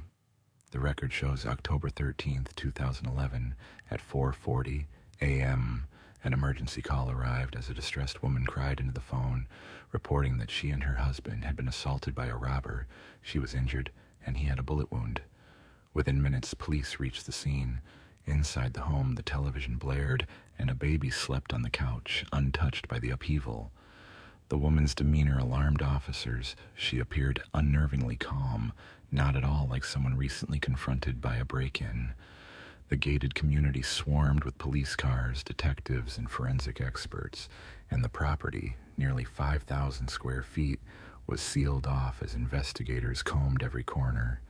Michelle Williams, fully dressed with styled hair and fresh makeup, remained composed and insisted she had been asleep. She was taken to Keller Township Police Headquarters for questioning, and after hours of interviews, her story began to crumble. She alleged an intruder in black struck her with a wrench, leaving her conscious and hearing a blast before the man fled through the back door. Greg Williams lay in bed with a bullet wound to the head, while a .45 caliber pistol sat near the back door beside a wrench. No fingerprints were found on either item. There were no signs of forced entry, and valuables remained untouched. A neighbor's CCTV showed only one car entering the gated community in the hours before, and police confirmed the vehicle belonged to a newspaper delivery man. To muddy the investigation, Michelle proposed a version that did not match what investigators observed at the scene. She claimed the assault was staged, with herself striking her own head with a wrench to create a convincing scene. Yet detectives noted a series of inconsistencies. She appeared fully dressed, with makeup and hair freshly done, as if awaiting someone. The pistol bore no fingerprints, and $220,000 in cash stayed where it was. There was no explanation for why the husband would take drastic action, given his success as a businessman and his dedication to family. She said her aim was to shield their young daughter from the bitter truth surrounding the incident, and admitted wiping the scene with bleach and striking herself to simulate injuries before calling for help. From the outset, Keller police doubted the credibility of her account, yet no physical evidence tied her to the deed. She was arrested for perjury, but was soon released, underscoring the challenge of weighing inconsistencies against the absence of tangible links. The timeline suggested a quiet home returning to routine around 5 o'clock in the evening. In the evening that followed the incident, Michelle went to her sister Laura's home and did not name Greg at all, her tears intermittent and seemingly insincere. The morning after, Laura told investigators that Michelle woke in a buoyant mood, was impeccably dressed, with her hair styled and makeup in place. Later that day, Michelle joined a breakfast at a famous restaurant known for its pancakes with syrup, as authorities weighed whether the end of Greg's life might have been self-directed. During the inquiry, Michelle first offered a motive and then presented what appeared to be evidence of guilt, examining documents from the initial questioning. She had declared she cared little for money, yet her actions suggested otherwise. After Greg's passing, she swiftly liquidated assets from family firms and cashed checks issued by Greg's IT company, the total likely substantial. Following the sale of the Blueberries frozen yogurt store in Keller, she sought a payout from Greg's life policy, of which she was the sole beneficiary. The policy, taken out on August 12, 2011, was not activated because he had ended his life by his own choice, and the claim was denied. The motive to obtain the insured sum of $600,000 stood out among the elements. A separate discovery of financial fraud also came to light, with fictitious documents used to secure a mortgage loan for the house the couple had been planning. The account numbers were altered, and the lender didn't notice the deception until investigators examined the records. Feeling untouchable, Michelle issued a check for $188,000 to attorney Kenneth Wincorn, and then spent a week in Grapevine with her children. Over the course of the 3-month inquiry, detectives unraveled the web of deceit surrounding Greg Williams' passing. An autopsy revealed a firearm discharge at close range, and toxicology showed a large amount of sleeping pills in his system. Authorities also found no sign of a break-in. Mrs. Williams had administered sedatives to her husband and then fired at him from a distance of roughly 1 foot. On the evening of November 3, 2011, Michelle Williams slept in her room and did not hear the events surrounding Greg Williams' fatal act. The Tarrant County medical examiner ruled Greg Williams' passing a homicide. Michelle Williams was arrested on January 9th and charged with the fatal act that ended his life, tampering with evidence and making a false statement to police. She was the only witness and the only suspect. Bail was set at $522,000. After a week in custody, she was released on bail of $85,000, dressed in gym clothes and under the supervision of attorney Kenneth Wincorn. Greg Williams' first wife, Kathy, was furious to learn that Wincorn represented Michelle, arguing that the funds paid to him should belong to Greg's estate. Court records show Wincorn had handled Kathy and Greg's divorce in 2003, and his name appears on custody papers for their daughter Taylor in 2008. Wincorn later claimed he did not represent Greg personally and that the divorce had been handled by his firm. He said he first learned of the fatal incident from an IT employee, describing it as shocking. Michelle later sought his help after her plan to profit from the incident was foiled.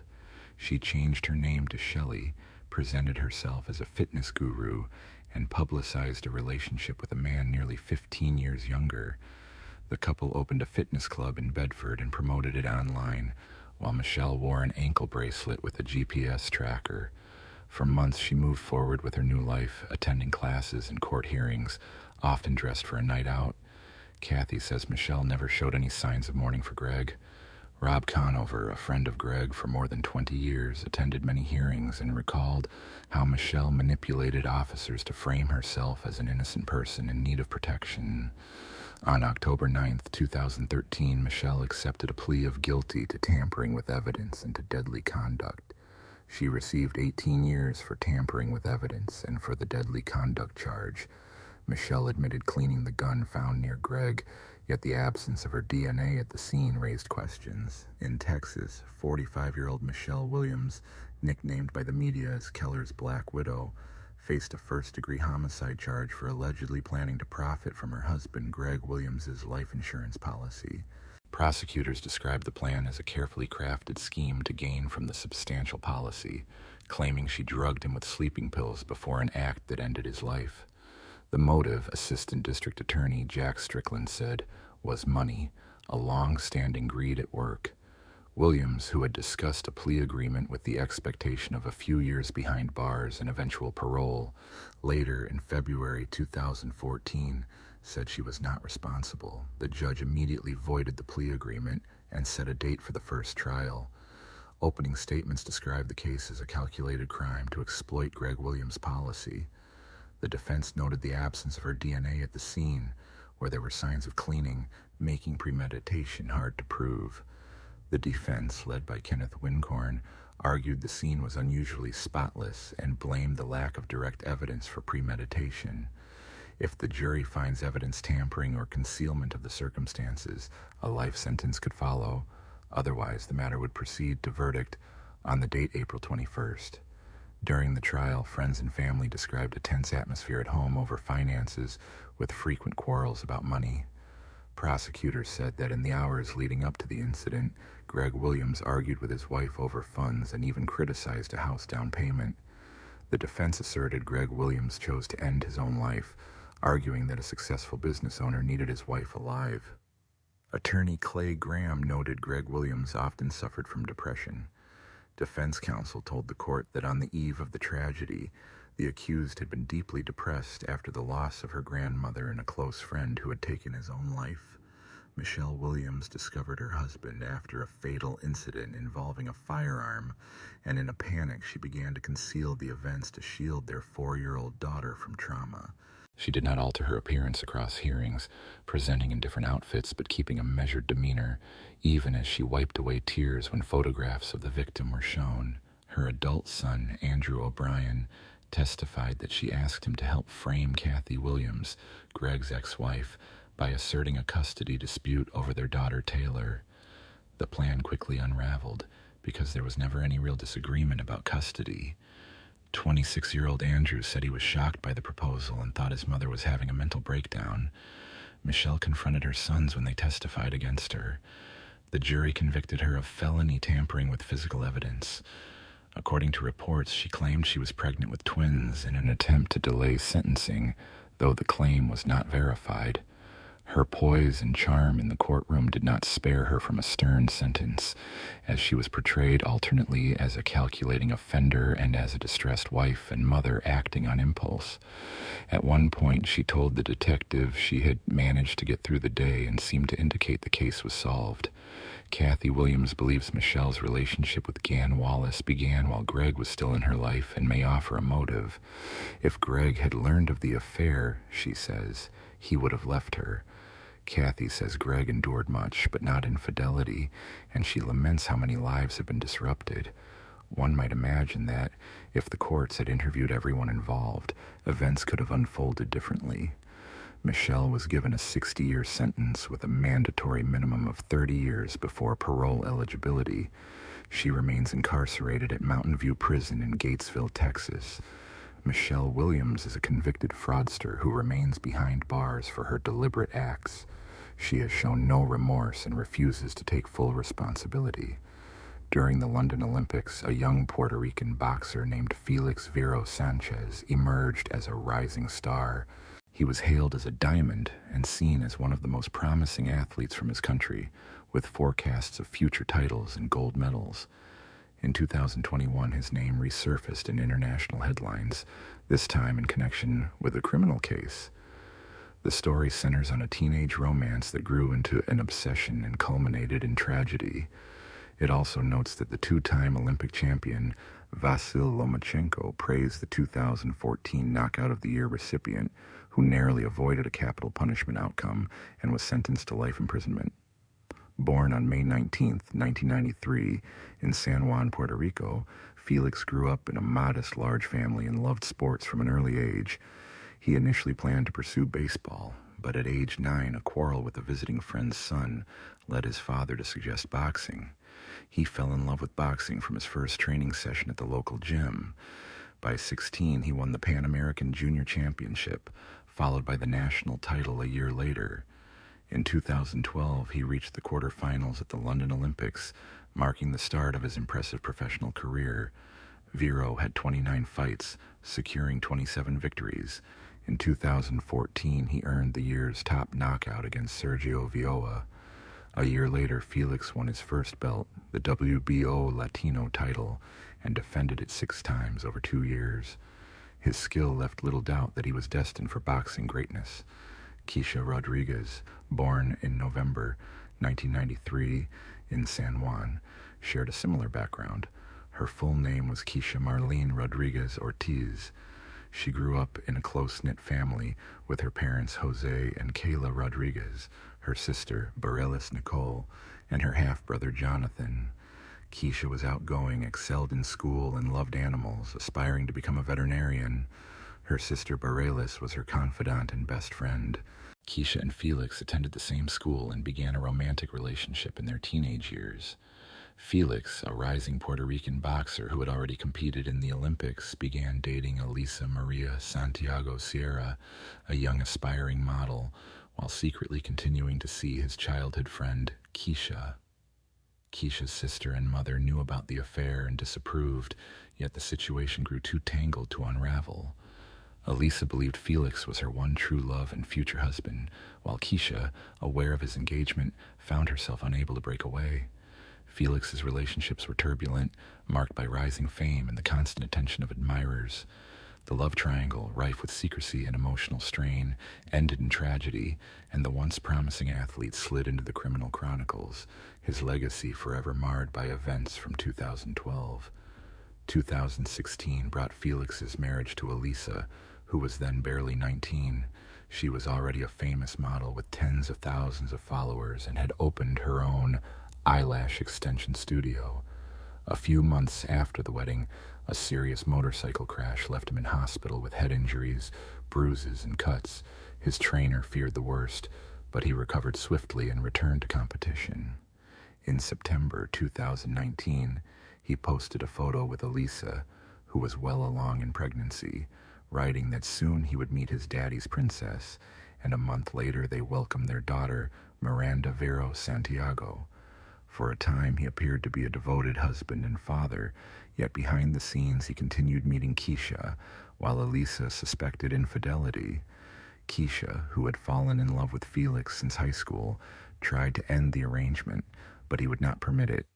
She eventually redirected her life toward animal care, taking a job at a veterinary medicine and aesthetics center, where colleagues described her as conscientious, hardworking, and deeply responsible. In 2020, she lived with 2 dogs and a cat she adored. Elisa uncovered her husband's correspondence with several mistresses, among them Claw. The scandal forced him out, and she threatened divorce and to bar him from seeing their daughter. Simultaneously, the athlete's career faltered, tangled in avoidable trouble.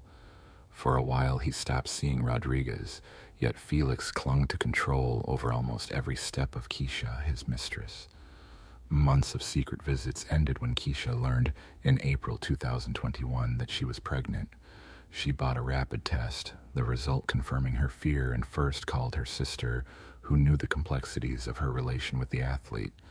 Though she was 27, she refused to have an abortion, determined to raise the child even if alone. Felix reacted with anger, urging her to consult a doctor and terminate the pregnancy if confirmed. Keisha stood her ground, and Felix warned that an out-of-wedlock child would ruin his reputation, something he would not allow. After the hospital confirmed the pregnancy, she phoned Felix to share the news, which sent him into a rage. He pressed again for termination, but she refused. To verify the medical certificate, he arranged a meeting with Claw in a crowded place, keeping to their habit of avoiding attention. A few days earlier, the boxer stopped by an old friend, Luis Antonio Padilla, who ran a small machine shop and had ties to the criminal underworld, asking for help to resolve the situation. Luis, once on the police's radar and fearful of prison, agreed with an accomplice, convinced by a promise of a substantial cash reward. Felix then called Keisha to arrange the evening meeting on April 29th to confirm the pregnancy and decide the next steps. That same day, Keisha phoned her sister again, telling her everything, still unsure what would follow.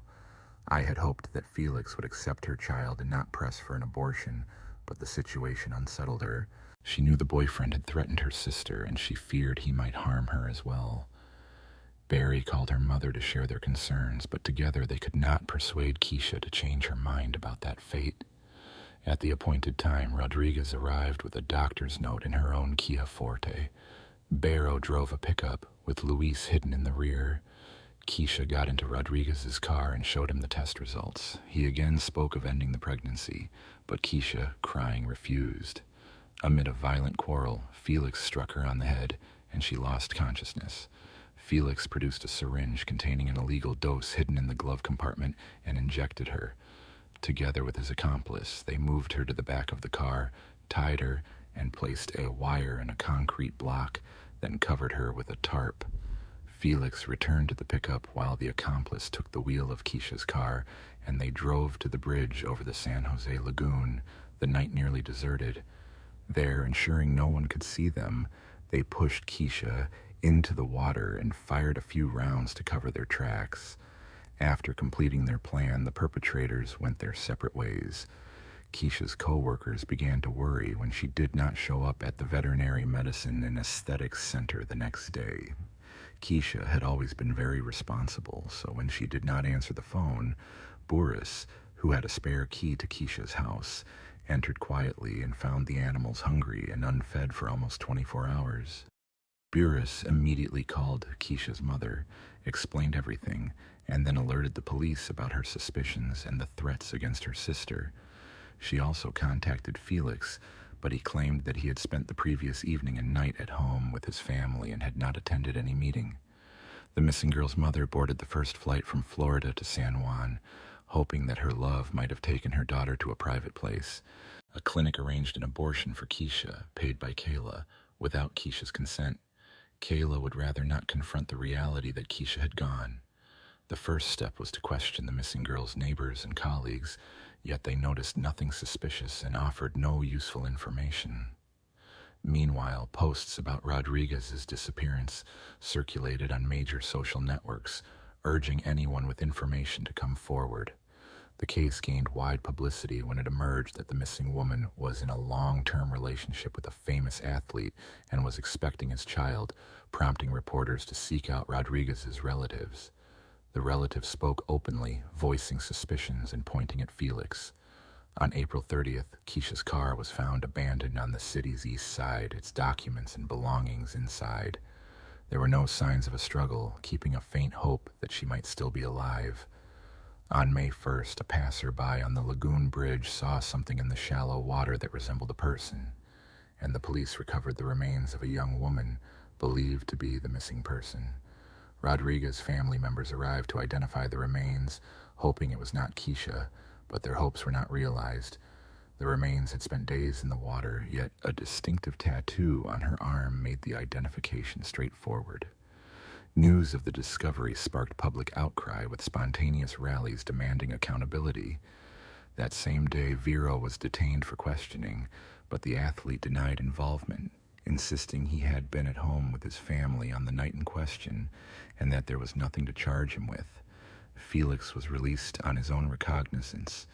One of the key witnesses was the athlete's legal wife, who admitted knowing about his affair with Keisha and had just learned of the rival's pregnancy, yet she did not confirm his alibi.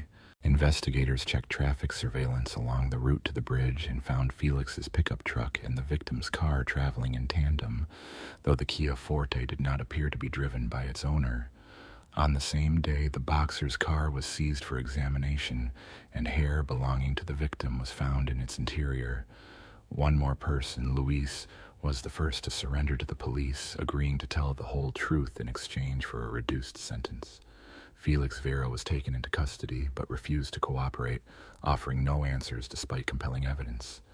A firearm was seized from Felix and tied to an axe aimed at the victim from the bridge. Phone records placed Felix, Luis, and Keisha at the same location that night. Keisha's farewell occurred on the 8th of May, and her funeral drew nationwide attention. The coffin bearing Rodriguez's remains arrived at the cemetery in a white carriage, petals drifting down from above. Prominent Puerto Rican figures from show business, sports, politics, and public life spoke out about the case. Vero faced charges including carjacking, kidnapping, and offenses linked to a pregnant woman and the unborn child, with relatives asking for life imprisonment. The hearing was repeatedly postponed because of the COVID-19 pandemic. In spring 2021, the trial proceeded virtually. The court found that the crime involved a conspiracy and was carried out with particular cruelty toward a pregnant woman. Thanks to Luis's testimony, it was established what happened that night. He admitted obtaining an injectable substance and bringing a wire and a concrete block to dispose of the remains. Felix continued to deny involvement. The boxer's wife, who testified, filed for divorce soon after his arrest and focused on business affairs and raising their young daughter. Reports indicated that Elisa Santiago later remarried, and she said she received anonymous calls and messages with threats to her safety and to Miranda. Many suspected the athlete's spouse as the organizer, but no supporting evidence emerged. In the summer of 2023, the jury, after reviewing the evidence and hearing witnesses, prepared to deliver the verdict. Felix Viro and his accomplices were convicted on all counts. A sentencing has not yet been set. The next court hearing is scheduled for mid-November 2023, and both men connected with Sydney Lou's passing and her unborn child are expected to receive life terms with no possibility of release. Today we trade a Hollywood backlot for a quiet stretch of road in Wilbur, Nebraska, and the tale before us feels like a stark thriller. Nebraska sits on the Great Plains and lies in Tornado Alley. Spring and summer bring fierce storms and violent weather. A flat tire forces Michael to stop on a remote, dark, rural highway. As he circles the car, a large black trash bag catches his eye, oddly shaped for its purpose. Returning to the vehicle with a flashlight, he finds the bag torn open. A pale glimmer surrounds it and a hand emerges. An emergency call soon rattles the countryside as investigators arrive and confirm the package contains remains. The remains are sent for examination and searchers sweep the surrounding area. The victim is 24-year-old Sydney Irene Lou, born August 21st, 1993, in Broken Bow, Nebraska. She grew up in Arcadia with her parents, George and Susie Lou, and the family later moved to Nye in 2000. Her father, George, was a school principal, and her mother, Susie, taught in special education, shaping a close, supportive upbringing. Sydney was an active child who loved nature, especially fishing with her father, and she excelled in basketball and golf until scoliosis forced her to give up several sports. After finishing high school, she worked at a local Menards store specializing in home improvement, and the family kept in close contact, often sharing meals even after she moved to Lincoln for work. In recent times, she had been coping with depression. Susie's growing concern for her daughter led her to arrange a new physician who, in conversations with the mother, prescribed a range of medicines. Sydney reported that her inner world was slowly returning to balance, her voice sounding hopeful as she contemplated changes and looked for a new job. A young woman working in a shop was not the limit of her dreams. She felt uncertain about her future, and that ambiguity fed a depressive mood. In November of 2017, her condition worsened to the point where she began treatment with antidepressants, and she occasionally used substances. Her family and friends offered unwavering support, yet she yearned for companionship and love. Being young and modern, Sydney explored same-sex connections, sometimes turning to social media for friendship or romance. She used Tinder, a popular dating app, and in November she connected with a girl named Audrey who shared several interests like gambling, hiking, and good food. After exchanging many messages, they agreed to meet on the 14th. Sydney went to Audrey's home for the first encounter, and the meeting went well. Delighted, they arranged to meet again at Audrey's house on the 15th. Sydney, after finishing her shift at the store, returned home, prepared herself, and posted a photo on Tinder with the caption, "Ready for my date."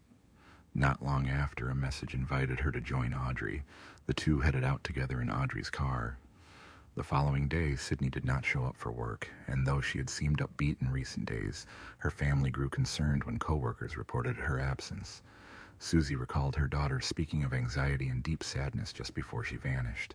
The family had advised her to see a doctor again and to continue treatment. That was the last time they saw Sydney. Her parents went to her apartment and found her beloved cat MSY unattended, a sign that she had not planned to abandon him.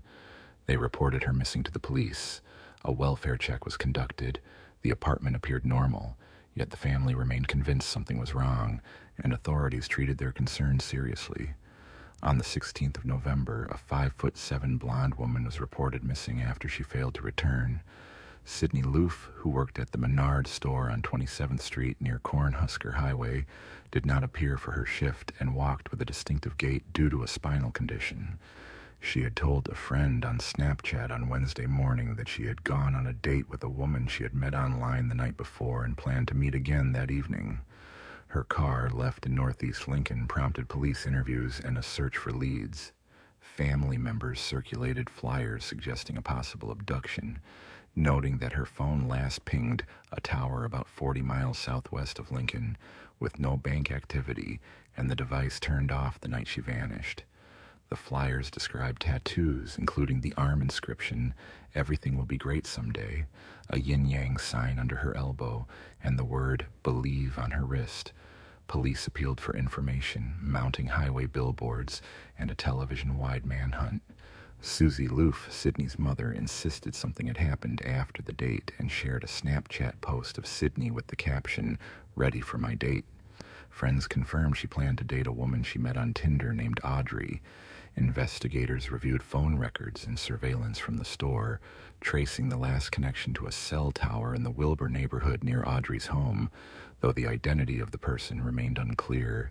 The breakthrough came when Sydney's friend Brooklyn used Tinder to locate Audrey, exchanging numbers and revealing her real name as Bailey Boswell, 26, whose apartment lay within reach of the same cell tower. Bailey Boswell shared the apartment with her partner, Aubrey Trail, 52.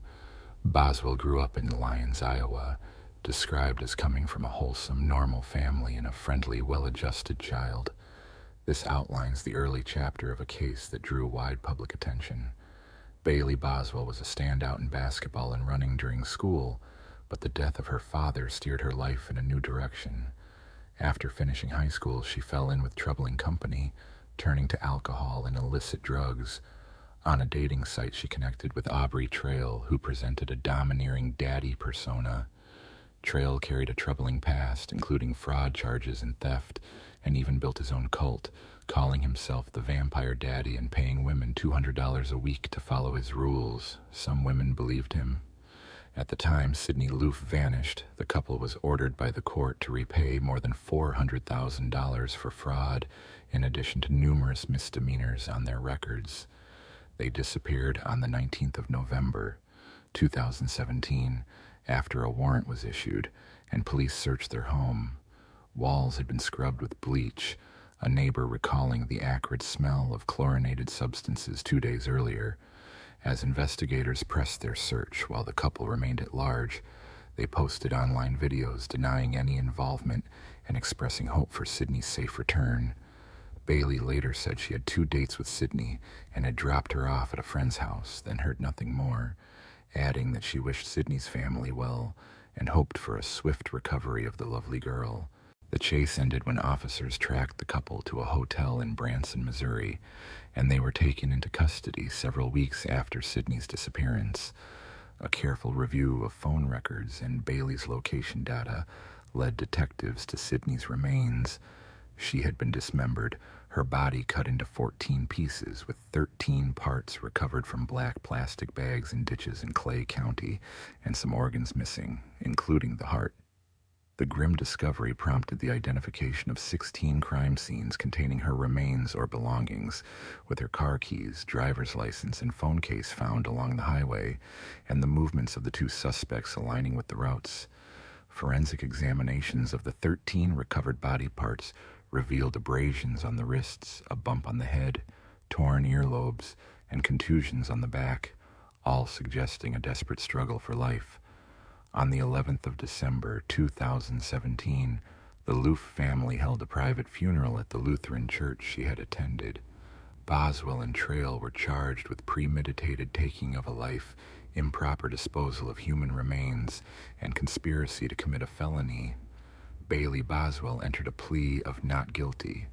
Aubrey faced 3 charges. He pleaded not guilty to a grave charge involving the taking of a life and to conspiracy, while admitting to improper disposal of human remains. With each deposition, his account shifted, and he appeared increasingly confused as plans changed and different accomplices were named.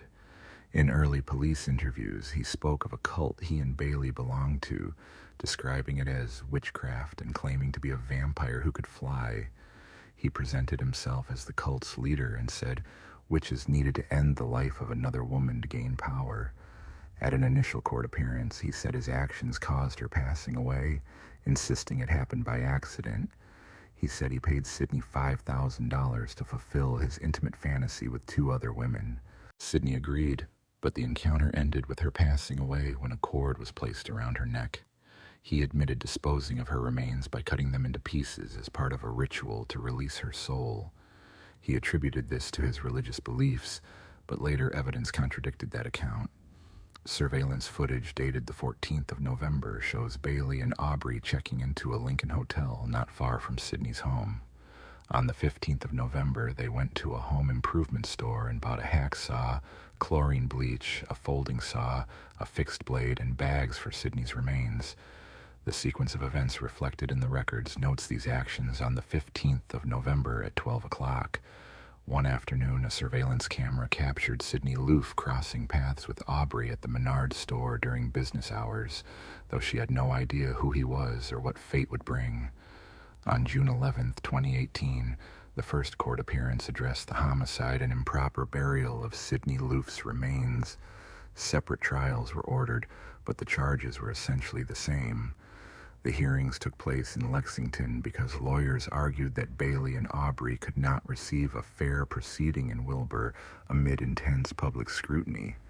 Prosecutors contended that the case involved a premeditated act resulting in a fatal outcome, with Aubrey and Bailey identified as the leaders of a group seeking to recruit young women for their games. Bailey, they said, used Tinder to locate the women who joined them. 3 other women testified that they had relationships with Aubrey and Bailey at different times, all beginning on Tinder, and that they had participated with them. One woman said Bailey was called a witch queen, and that she traveled with them after they met, while another testified that she received a weekly allowance and joined their circle. A third described Bailey speaking in detail about breaking fingers and dismembering a body, and about a fascination with cruel acts. All 3 indicated that both Bailey and Aubrey were involved in these conversations and in planning. It was noted that some people cling to extreme beliefs such as exorcism, even as the investigation proceeded with the available evidence. The prosecution reconstructed the sequence of events from the evening of November 15, 2017. Sydney, who had been corresponding with a date she met on Tinder, was picked up by Bailey, driven to his residence, and inside the apartment the pair overpowered her and caused asphyxiation with an extension cord. The apartment was cleaned, and Sydney's remains were dismembered and disposed of in Clay County. The following day, their landlord testified that she smelled chlorine upon arriving at the residence. The medical examiner ruled the outcome a homicide caused by asphyxiation, with toxicology results discussed at the proceedings. Evidence presented at the trial showed Sydney had antidepressants in her system, and investigators noted that the only missing part of her remains was the upper left arm, the segment above the elbow and below the shoulder. Prosecutors pressed for the ultimate punishment for both defendants, with a retrial possible if the punishment seemed improper. Aubrey Trail again denied involvement in any occult scheme and pleaded guilty only to improperly burying the remains. During Aubrey's trial, he shouted that Bailey had nothing to do with Sydney's demise, insisting Bailey was innocent. He then harmed himself with a razor blade, slitting his throat 3 times. He survived and was kept in custody until he recovered. After that episode, he did not attend court for several weeks. He reappeared only for the defense phase and only when he was to testify. When brought into the courtroom, he smirked and told the judge, "I will be good." It is uncommon for a defendant to testify in one's own trial, yet Aubrey Trail had already interacted with police and had given them a version he now wished to alter, so the court needed to hear his new account. He chose to attend only the final hearing, returning with visible scars. On the stand in his own defense, Trail admitted that he had previously misled authorities and his legal team about Sydney's end. In a revised account, he said they had met Sydney in March 2017, and he paid her to participate in his illicit activities because she needed money. They did not stay in contact, but in November 2017, Bailey wanted to rekindle things, and she reached out to Sydney again. Sydney needed money, and Aubrey claimed he was in Menards on November 15th, offering her $5,000 to join his antique gang. The three of them allegedly engaged in an intimate act that night, and Sydney later stopped breathing after an extension cord came into play. He asserted there was no ritual involved and that rumors of occult practices were false. He confessed that he only disposed of the remains because he could not fit the body in the car, panicking and dumping the remains in a Clay County field as dawn arrived on November 16th. When asked why he did not seek help if her end had been accidental, he offered no clear explanation. In a Missouri case, Aubrey Trail and Bailey Boswell faced charges tied to the disappearance and the loss of Sydney. Aubrey confessed to disposing of Sydney's remains, claiming her passing occurred accidentally during their games that used an extension cord. In Bailey's trial, she offered no admission, and her lawyers argued she had also been victimized by Aubrey. Yet the defense's claim that she played no part in Sydney's disappearance or the mishandling of remains proved false. Cell phone records show Bailey's device used to access Tinder was near the site where Sydney's remains were found, and location data linked her to arrangements to meet Sydney. It was Bailey who contacted Sydney and picked her up at her duplex on the evening of November 15th. Prosecutors said Bailey derived satisfaction from discussions of cruelty in conversations with Aubrey. Evidence showed a premeditated plan on the day Sydney disappeared. Aubrey and Bailey were together at a store where they bought tools, a hacksaw, scissors, and a box cutter from Home Depot around midday. Bailey texted Sydney asking how her day was going. Phone records and surveillance show she was in the Menards parking lot with Aubrey at that moment, though Sydney, who worked there, seemed unaware of her presence. A few hours later, another Tinder message told Sydney she was at her apartment and ready to pick her up, but they went there instead. Bailey's attorney, Todd Lancaster, argued that the evidence showed she had bought bleach in garbage bags to aid in handling Sydney's remains and could face charges for facilitating improper disposal of human remains. On November 8, 2021, Bailey Boswell was sentenced to life in prison. Sydney's family had spent 3 years seeking justice and awaited a verdict that would bring them solace. On July 11, 2019, a jury in less than 3 hours found Aubrey Trail guilty of a premeditated conspiracy to cause a fatal outcome and improper burial of remains. The 3-judge panel described the crime as cold and calculated. In a second phase, prosecutors pursued the ultimate penalty and secured it for Aubrey Trail. Thus, on June 9, 2021, Aubrey Trail was executed by lethal injection,